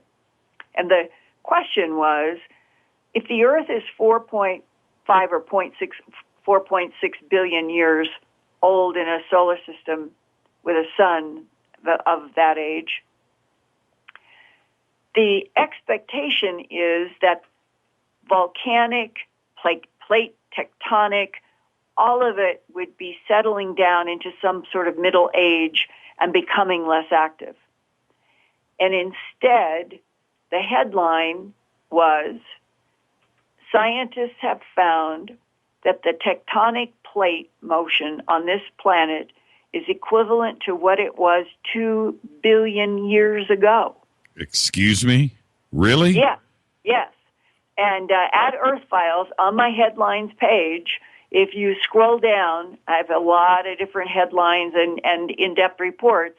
You will find the reference and the link to this New Mexico Institute of Technology report, and that this combined with discovery that there are hydrogen and oxygen in molecular state that could mean that there is the equivalent of a huge amount of water in the magma that they didn't know was there before, meaning it's quite fluid. And that if you add up the core is changing, The magnetic fields are fluctuating. The plate tectonics are what they were 2 billion years ago. That means they're very active. That we are on a planet that is dynamic, that is changing under our feet and around us, and that a question that hangs out there, if it is this active, and we are looking into this century of so many problems and so many changes, what if suddenly the volcanoes became active again? What would modern-day governments do if the skies filled with ash? And that would be the challenge of an extinction question. Yeah, that's sobering. So we are at a time where politically, economically, physically, geophysically, astronomically, if you said there's one thing between 2014 and going forward, it's not at all routine. It's as if we are going to now be moving in a century where everything is constantly changing and perhaps unpredictable. And why I feel even more strongly, every human deserves the same knowledge that the 1% has about other intelligences in this universe. We'll never stop rolling that rock uphill. You said that we could take some phone calls tonight. You want to take some phone calls and have some fun? All right. Yeah. Let's take our first one. We've got some lined up here. Hi, you're live on Fade to Black. Say hi to Linda Moulton Howe. Who's calling? Hi, Linda. This is Michael McMillan. How are you doing today? Hi. It's Michael. How are you, Mike? I'm doing fantastic. What you're talking about right now is the changing of the Earth's polarity was something that I learned about in geology in high school, and I was wondering if this was the same type of phenomenon they were talking about. They called it the wobble. They said that it happened every 25,000 years, and it was when the North Star changed from being Polaris to being Vega. It would be where the Earth's axis on its tilt would kind of tilt the other direction. And this would happen when the magnetic fields, there are maps of these that you can see in the northern and southern hemisphere, and you can see where large areas has switched from being north to south on either side of the hemisphere, and ships encountered this when they would be heading south, and their instruments would suddenly flip over. And is this the same type of phenomenon, what they were describing as the wobble? Thank you so much, Michael. I think that what you're defining is if you think in school when you've got the Earth and it's on one of those half bars and it's got the poles, metal, coming out of the north and the south, and the teacher would have the instrument move around so you could see why there are seasons in relationship to the sun being a light bulb, and you see the Earth going around the sun. But there is the wobble, this cycle of approximately 26,000 years. I think it's referred to as something like an axial precession, and it relates to that the Earth, if it were completely vertical, then it would have a different relationship to its motion around the sun. It's tilted, and in that tilt, there's a kind of a wobble. Think of a top. The top, if you spin a top on a table, when it gets to a certain point, it starts to wobble, and that wobbling is this tilt of our Earth, or wobbling because the Earth is tilted. Mm-hmm. That is completely different from the magnetic field generated at the core of the Earth that creates the magnetic field lines and makes a north and a south, a positive and negative. You think of a magnet, that's what we're dealing with in our planet when we're talking about magnetic fields. So the magnetic fields of the Earth are different from the huge physical body of the Earth moving around the sun, and that it's on an angle, and that angle can wobble. Am I being clear? Yeah, and you know what's funny about that? This is how my brain works, Linda. What are the odds that all of that together puts us here?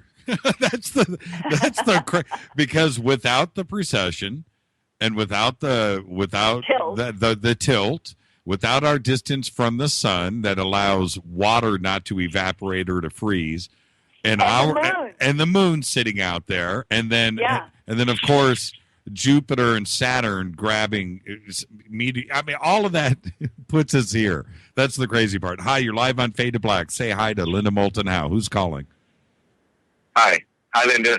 Hi, Jimmy. This is Billy. Hi, Billy. I was listening. I was listening earlier to the conversation about something you said, and then I love to connect dots, and I think I found an interesting dot for you guys. What was the name of the first crash in 1941? Cape Girardeau, Missouri, and it's Girardeau. Cape Girardeau. Okay. And you stated that it somewhat influenced Oppenheimer, or at least that's the allegation, correct? Yeah, you can. I know you're asking Linda. Okay, I jumped in. Linda, I'm so sorry I'm being so rude. The 1941 case is something that you can dig a little deep and go out. It's something that isn't spoken about. You know, everybody knows about Roswell. Everybody knows about Kenneth Arnold. 1941, Cape Girardeau. That was an actual recovery of a craft, and it's documented, and you can go out and do that research. Yeah, it's a fascinating case. If you go to if you guys go to my news website, earthfiles.com, and in the upper left under quick search, just type in Cape Girardeau, and under, I'm doing it myself as I speak. So am I. And there, a lot of things come up, but specifically under the Leonard Stringfield and in the Majestic 12 documents, which gets later on, and Cape Girardeau and Charlotte Mann's 1991.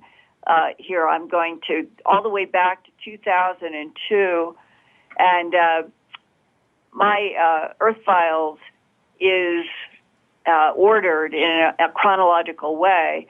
So, and I'm just finding that because of this denial of service, that the computer now in my radio studio needs to be changed, all the codes to match my computer upstairs. I just realized that, but I can tell you anyway. There is a document, the Majestic white document, and a summary document that is in the Majestic 12 documents website, and it's much in Earth Files, that goes back to what may have been December 1941 or the spring. Charlotte Mann was the granddaughter of a reverend. I've talked with her at great length.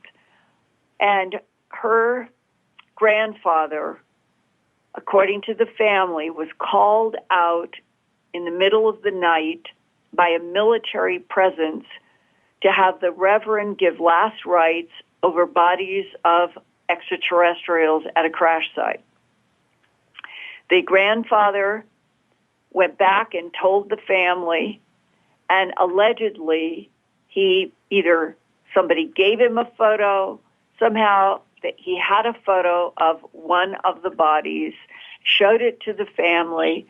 They all discussed it, and he told them that the military people at the site had told him not to talk about it, but that he had given last rites, and they were trying to somehow have civilized relationships or to treat them in such a way, and that's why they called him out to do this.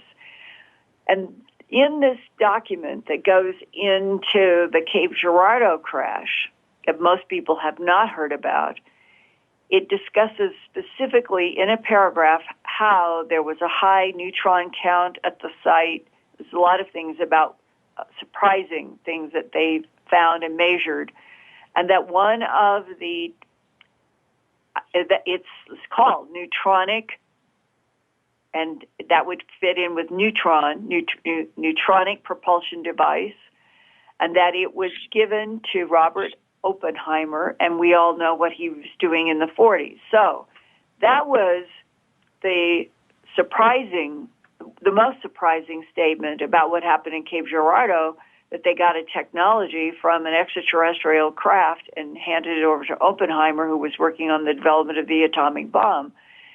And the Cape Girardeau, through Charlotte Mann, the granddaughter of the grandfather, was in many ways one of the few cases where there was a living human being who has talked about her grandfather's involvement, and that she's removed. She wasn't there at the site, didn't see the beings, but she was part of a family in which the Reverend talked about it.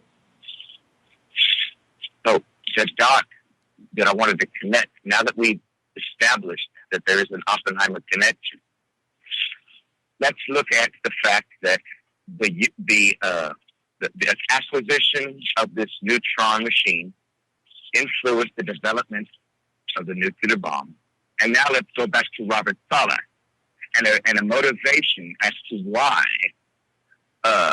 the extraterrestrials would be concerned about our further development of that technology in the first place, because they may feel responsible for having introduced it to us in the first place. Well, I understand. Yes, I understand what you're asking, but you can also take that coin and flip it to another side, which is slightly more insidious.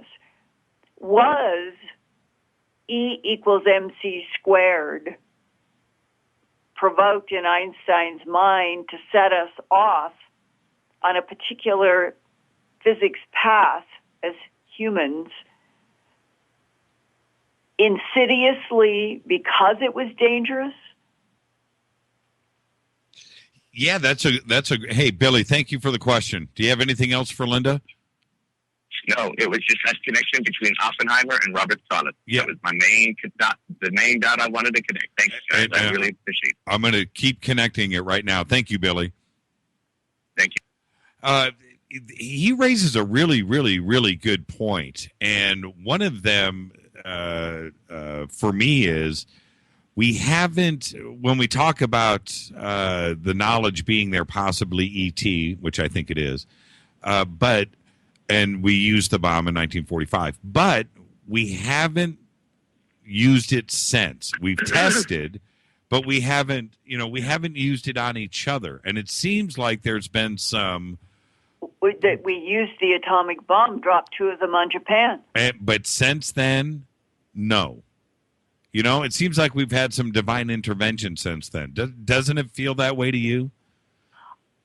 Well, here's a whole other subset that I've been exposed to, and Jim has, and a bunch of us, and we can't prove, and it is that extraterrestrials themselves, who are in conflict with other extraterrestrials, right, have done everything they could to interrupt, interfere, and shut down Malmstrom, Minot, and so forth in order to keep the Earth from going into nuclear war.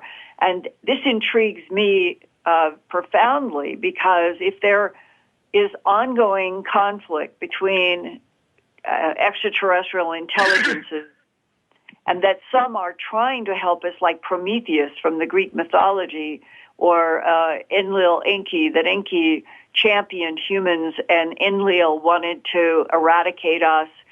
Prometheus championed humans, and Zeus and others wanted to eradicate us. That over and over there is this cycle of argument about whether humanity should be allowed to live or it should be completely erased. That's right. So if there is conflict, over what is allowable to do with life, and if that document that I was shown at Kurland Air Force Base on April 9, 1983, and had the sentence in it that said, extraterrestrial biological entities manipulated DNA in already evolving primates to create Homo sapien, and it used just the two Latin Homo sapien. We, in the current modern species of a standing up primate, are Homo sapien sapien. Going back to Africa and Lucy, the first standing up Homo erectus primates, and evolving through the last approximately 1.8 to 9 million years, there have been a bunch of different models of standing up primates, and we are the latest. And we replaced Neanderthalensis before us, and on it goes. If the first standing up primate was put into being by extraterrestrials, perhaps to create some sort of a smarter workforce on Earth. That's what Zecharia Sitchin's work was all about concerning the Anunnaki and Enlil and Enki, that they were extraterrestrials, that the Mesopotamian Anunnaki were pure blood extraterrestrials, and they mixed and matched genes to create a whole bunch of different life forms, including evolving primates. Then, if there was conflict between that group, Enlil, Enki, and that there had been conflict between others, what is the state of that conflict in 2014? And what is the relationship between us, Cro-Magnon, Homo sapien sapien, and a variety of different extraterrestrials with different agendas? And if there are geopolitical territorial conflicts among different extraterrestrial groups, is it about what is allowable to do with life? And is somebody trying to draw the line and say, you're going to stop cloning, you're going to stop hybridizing, you're going to stop creating life that is sentient, and then deciding that you can eliminate it and erase it? If there have been cycles of those kinds of fights over cloning, hybrids, prime intelligences, from solar system to solar system, it might explain the bizarreness of this planet's history and why humanity seems to be so estranged, oddly, from itself and with itself, this planet. Yeah. You hit the nail right. How did you get so smart? How did you get so smart, young lady? Hi. I'm just curious, and I like to learn. Linda, say hi to Dino. Dino, say hi to Linda. Hi, Dino. Linda, it must have something to do with the farm. There's so many interesting minds and lives that have come out of Stanford at the farm. Yeah, that was a great place to go to school. I wish I could have gone. But at any rate, so many things. Thank you. You're one of the foundations, I believe, of the whole exopolitical movement that we're trying to get some disclosure on. But could I take you back a bit? I never got to ask you this. You might remember back, I think it was 1980, when you were doing a lot of the mutilation research.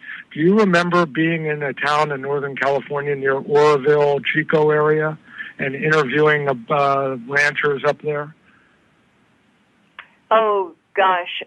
In the mutilation work, it was concentrated in Wyoming, Colorado, Nebraska, Utah, Nevada, New Mexico.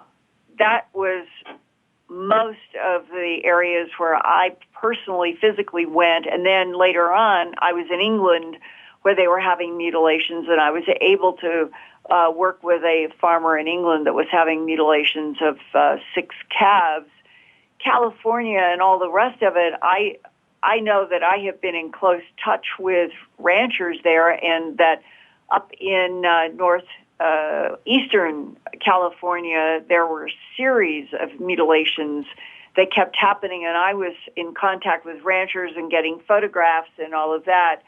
And then Jean Bilodeau in Cedarville, California, that I just had on Coast on the 20th, she has been working in the Cedarville, California area, Surprise Valley, most of her career, at least 30-some years. And she also investigated animal mutilations. And I was with her. The reason I asked you, Linda, is I thought you might have interviewed my father, who used to have a ranch up there in Northern California, and had he said a woman that didn't. Go ahead. What was his name? I kind of keep kind of incognito here. This would have been back about 1980. It was on a place called Lone Tree Road outside of Oroville. Apparently there was a cow. My father said some woman interviewed him, and this was before I had the interest in the extra political stuff, but he had mentioned, and this is how you might remember him, that he had been ranching for many years all over the West, and that he thought that the cheek marks and the genitals and all the stuff had been perhaps chewed away by a coyote or something with the front teeth. And at the time, I knew enough to say, no, I think it's done with lasers. But if you were alive today, I think seeing your great research and again, if you could share with our listeners who may not know what you believe the purpose of this mutilation and taking of organs is. Thank you so much, Dino. Yeah, thank you. And I discussed in my first book, An Alien Harvest, and I'm very happy to report that I have a brand new second edition out that's bigger and updated on every page, and it's 480 pages, and it is as if my skin, my blood, my everything, my tears are in this book, because when you take everything that I have put in that book, and you are seeing forensic evidence, you are seeing interviews with ranchers, with law enforcement, with citizens, there's a lot in An Alien Harvest. And then you add to all of that I was exposed to and investigating, the fact that I had a veterinarian down in Arkansas who, from A Strange Harvest, my television program was broadcast May 25th, 1980. It was a 90-minute special on the CBS station in Denver. And then in that year of 1980, in the summer, there was a report that came out from the Bentonville Sheriff's Office in Arkansas that they had done a star scope, buying a cow, putting it out at night, seeing what predators would do. Look, everybody, it's predator. It's foxes and crows. And this went out into newspapers and on the television, and I knew then that it could not be possibly true because of everything I had exposed and reported. But it was as if it were designed by counterintelligence to swamp the truth yet again, just like the balloons, weather balloons in Roswell. So out comes A Strange Harvest with real facts, and then comes this calculated Bentonville Sheriff's Office saying that it's predator and here's a star scope. Now, why I want you to hold that in all of your listeners' minds while I tell you that 25 years later, it would have been actually probably around 2002 or 3.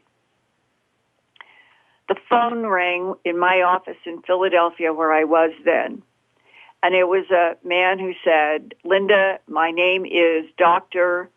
And I've still kept my promise not to reveal his name.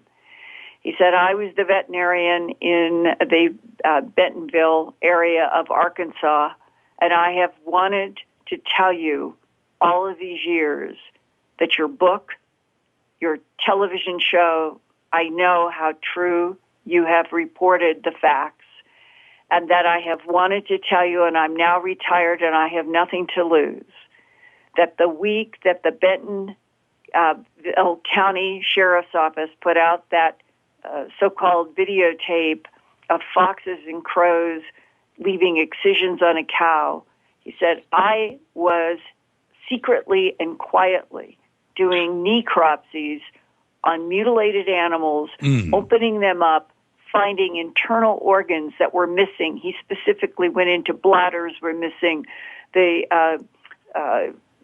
various organs. I don't think he had a heart. I've had talk with people, but there were various organs with no excisions on the abdomen of the body. And this, to me, meant everything. The vet knew the truth. Veterinarians have known the truth. They have done necropsies on animals in which they did not want to stand up in front of any press conference anywhere and say, there is no medical way to have done this. You can't remove the heart from the inside of an animal like a grown cow and not have any surgery excision anywhere on the chest, anywhere on the body. And yet, inside of these animals, that veterinarian who called me had documented for the same sheriff's office that was putting out a policy of lie, disinfo, the truth. Right. And this shows to anybody now who's listening how calculated the counterintelligence efforts are and have been and are today. But the truth, the facts are there in An Alien Harvest, in the documentary A Strange Harvest, in my books, Glimpses of Other Realities, Volumes 1 and 2, in Jim Marr's work.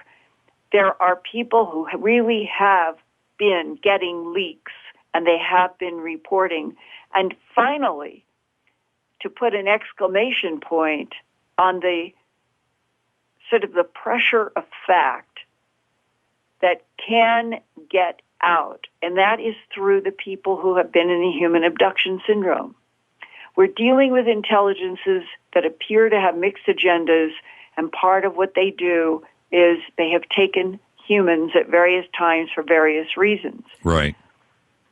And that's a taboo. That's such a taboo subject too. When you're getting close to the thought of human mutilation too, as well, and it's people don't want to hear. I don't know of a single case in which there's been forensic fact, and this is important that you brought that up.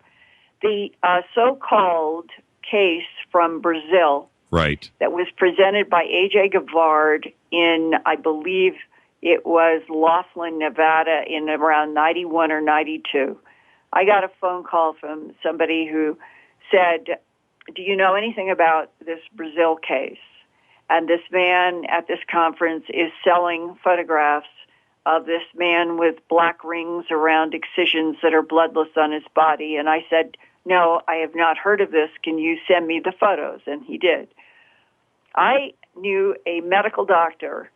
I did not front load anything. I just called up the medical doctor and said, could I just come over for a few minutes and show you some photographs? All I want is your first medical reaction. And I was able to, because I knew this doctor, I was able to go there, and he knew of my work. And I laid the 2 or 3 photographs down, and the immediate word from him was, oh, I saw a lot of this in Vietnam.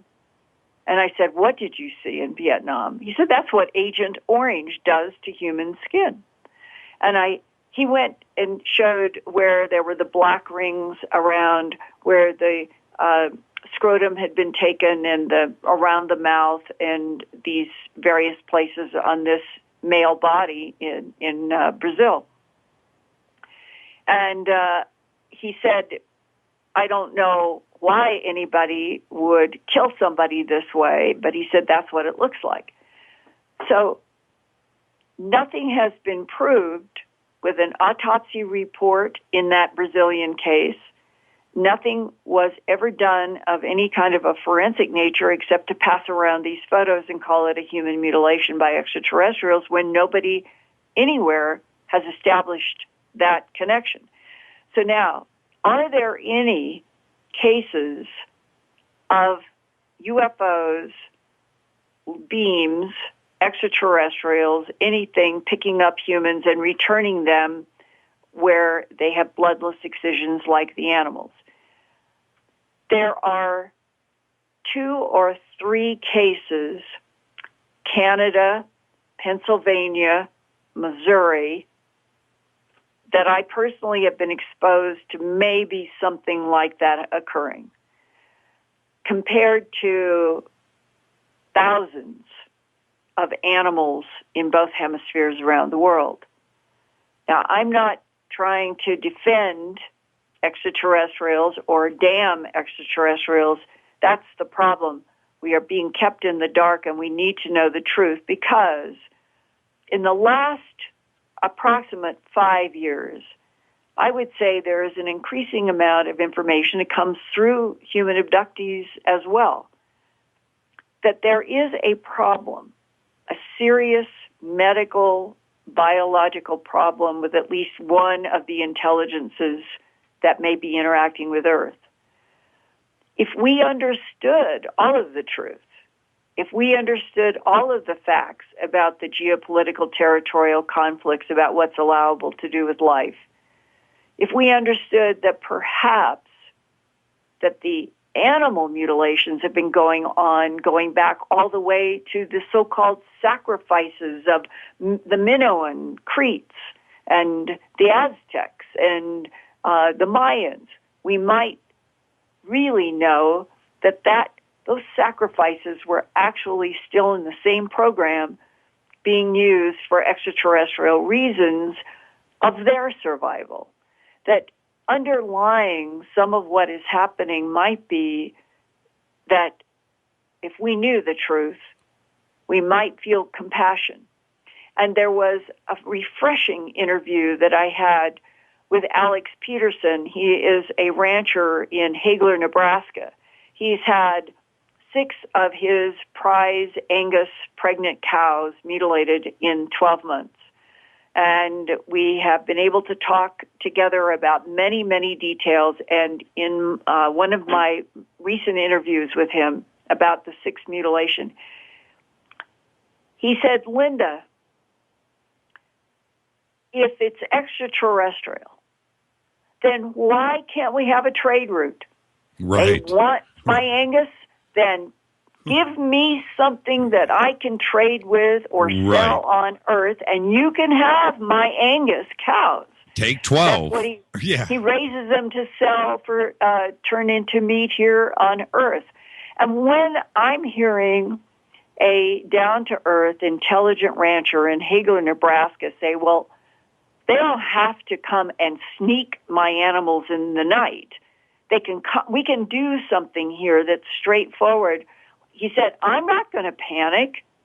I just want to be treated fairly. Interesting. I think that is the mantra that this planet could have. That's exactly right. Well, and why would the man see? This is the thing, Linda, and we wouldn't freak out.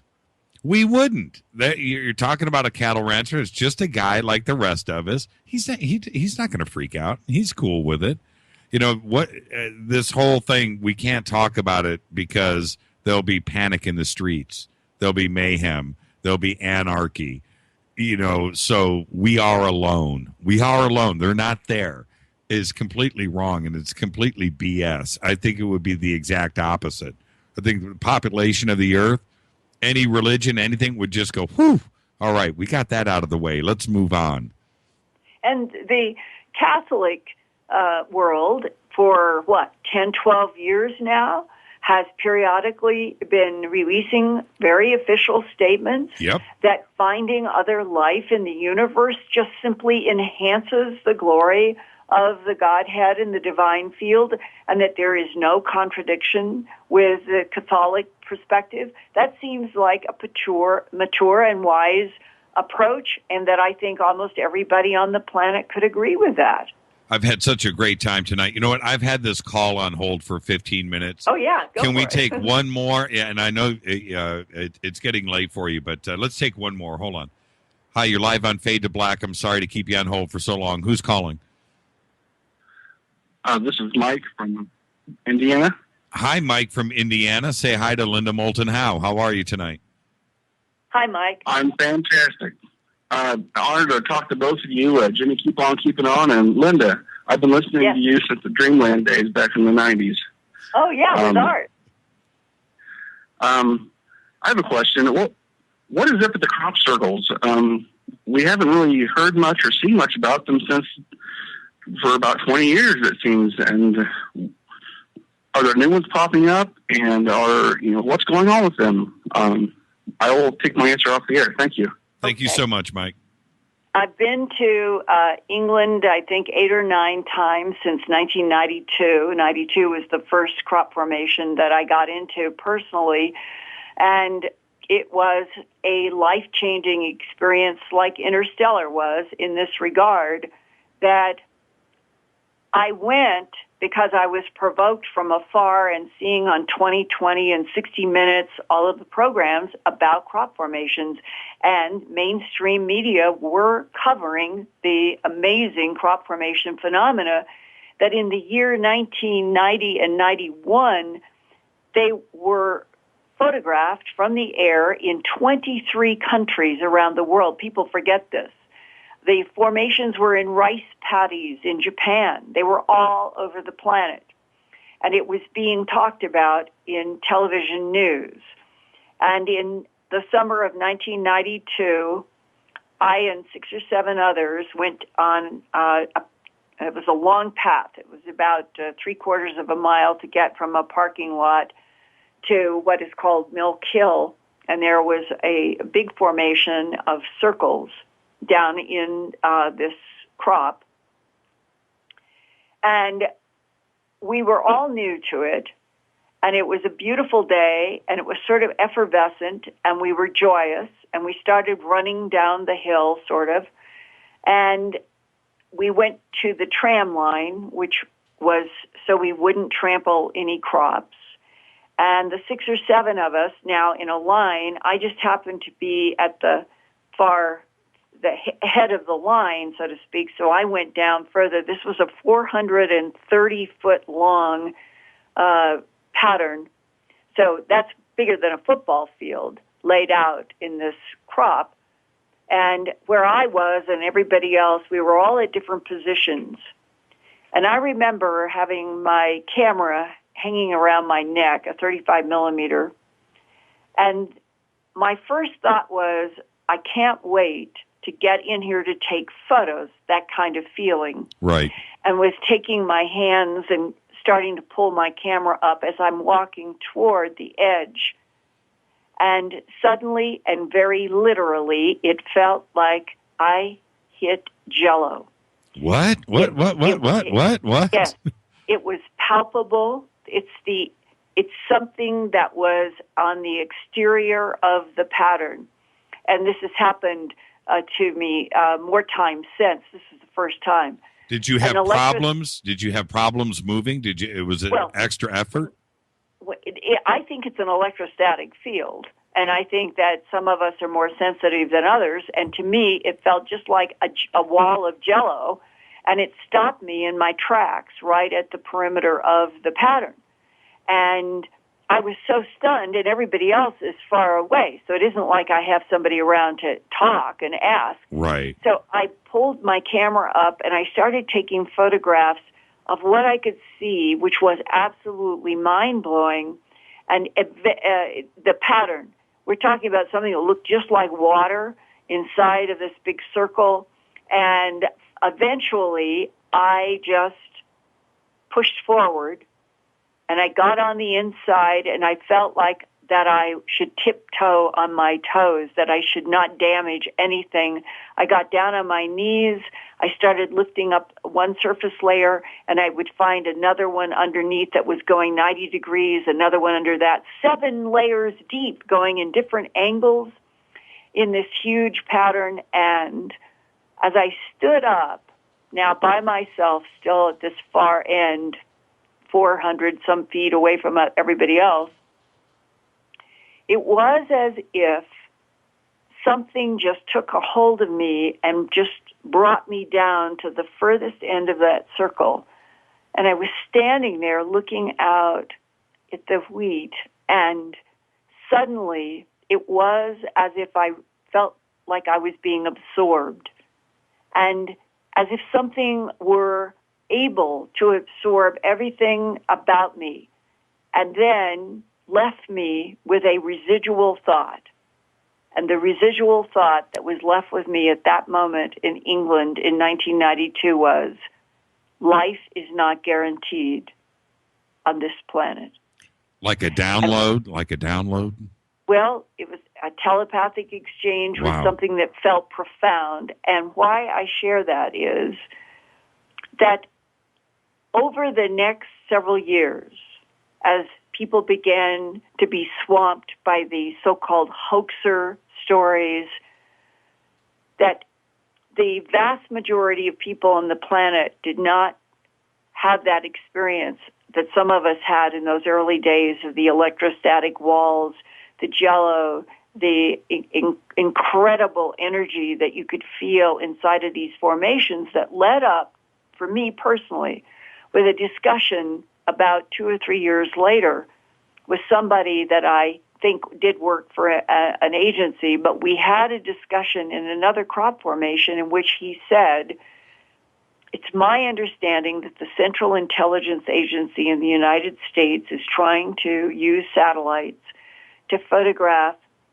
as many of the crop formations as they come in chronological order, and they are trying to feed the information in to large Cray computers to see if they can crack or find a mathematical language. Mm-hmm. The hypothesis is that the crop formations are related to time travelers, and that the crop formations are markers of how successful the time travelers are in focusing and controlling their time leaps. Interesting. That was a discussion in the early 90s. Right. Now, if you take all of the crop formations that have happened around the planet and you take out Wiltshire, which is where the hoaxers have worked the most. Right. The astonishing patterns of this past summer in Italy, the summer before, there have been patterns that have just been so extraordinary in other European countries. And they don't penetrate the general news like they did in 89, 90, and 91 because of the successful, quote-unquote, hoaxer overwhelm that just seemed to muck up the relationship of the planet to this amazing phenomena. Are the crop formations time travelers or extraterrestrials who have the ability to work with plasmas, and that it is the spinning plasma that is the energy that is somehow coded with zeros and ones that make the control over living cells and plants that can go down in clockwise, counterclockwise, zeros, ones. Right. It's mathematical. It's related to clockwise, counterclockwise in all of the really extraordinary formations, and that has not been confined to England. And so to this gentleman's question, why are we not seeing all of the fantastic formations that have been happening in the planet this summer and the summer before? It's because someone in an agency made a decision in the early 90s, just like Roswell and so many other issues, that the public and the media were not to pay attention, and that it was another counter-intel move to deflect the public and the media from what was really behind crop formation. Yeah, and cloud everything with a couple of hoaxers, a bunch of hoaxers, and then that's it. Then everything is it becomes funny. You know, it's a joke, and so what you can't separate what's real and what's not. It's all the hoaxers.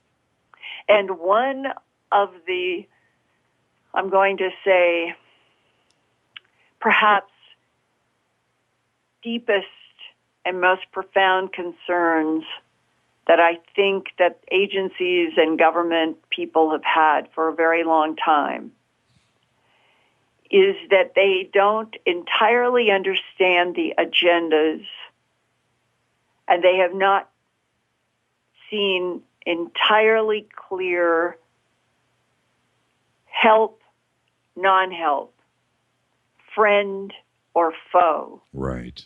How complex is the geopolitical territorial conflict between the advanced intelligences themselves that translates into our surface world as pluses and negatives, and that those pluses and negatives have played out throughout our entire human history, and that the geopolitical territorial conflicts have worked in camouflage, deception, and that when you go back into the ancient days of sigils, sigils are where there was a number-letter matrix so that people who were in one particular belief versus another particular belief could communicate with each other without being killed. The sigil, S-I-G-I-L, was related to symbols and patterns that insiders could recognize as their own and trusted and friend. There is something about the sigils of ancient times in a difficult and treacherous planet that I think resonates with something about the crop formations, that why can't all of the extraterrestrial communication just be straightforward to Earth, and here we are, and here you are, and we're not here to hurt you, we can teach you. That's what we would all like. Right, we would all right. like to sit down at Starbucks with extraterrestrials and learn about the universe. Right. The very fact that it isn't happening over centuries the way we would have thought, that there appears to be layers upon layers upon layers of deceit and secrecy, says to me that if there is a conflict between advanced intelligences about what is allowable to do with life, there may not be a dominant competitor. And if there is not a dominant competitor, then the negatives and the pluses may be equally matched. And if there is an equally matched argument, what are the consequences for Earth life and other planetary life that have been mixed and matched at a genetic level by these competing intelligences? That's where it gets tough. Because if the philosophical and religious evolutions on this planet are related directly to the conflict between geopolitical territorial extraterrestrials, then governments worry that the fabric of society, the fabric of your religious fiber could be challenged. And yet, everything in me says, at some fundamental level, if we've been on a planet that for at least 12,000 years, going back to Göbekli Tepe, has been deceived, managed, manipulated, and others protecting, both forces at work, that we humans won't ever have a chance to be compassionate with each other or this planet if we don't learn who we really are and how much other intelligence in the universe has affected us and interacts with our planet. It is almost as if this is a gigantic saga of liberation, that liberation from DNA manipulation is a fundamental liberation, and that all of humanity might change its wars and conflicts if it knew our true relationship with this universe and other intelligences that have made us. Linda, I want to thank you so much for coming on with us tonight. And behave. We're back up on it. I've got to roll credits here. Thank you so much. Jimmy, thank you. You're always so fun to interact with. Thank you. And I'm going to get you on. We got to get you back on. We did do the Dragonfly drones, and we didn't do the sirens around the earth. So have a great weekend. Be safe. Earthfiles.com, everybody. Happy Thanksgiving, Linda, and have a great time tomorrow. Thank you so much. Happy Thanksgiving.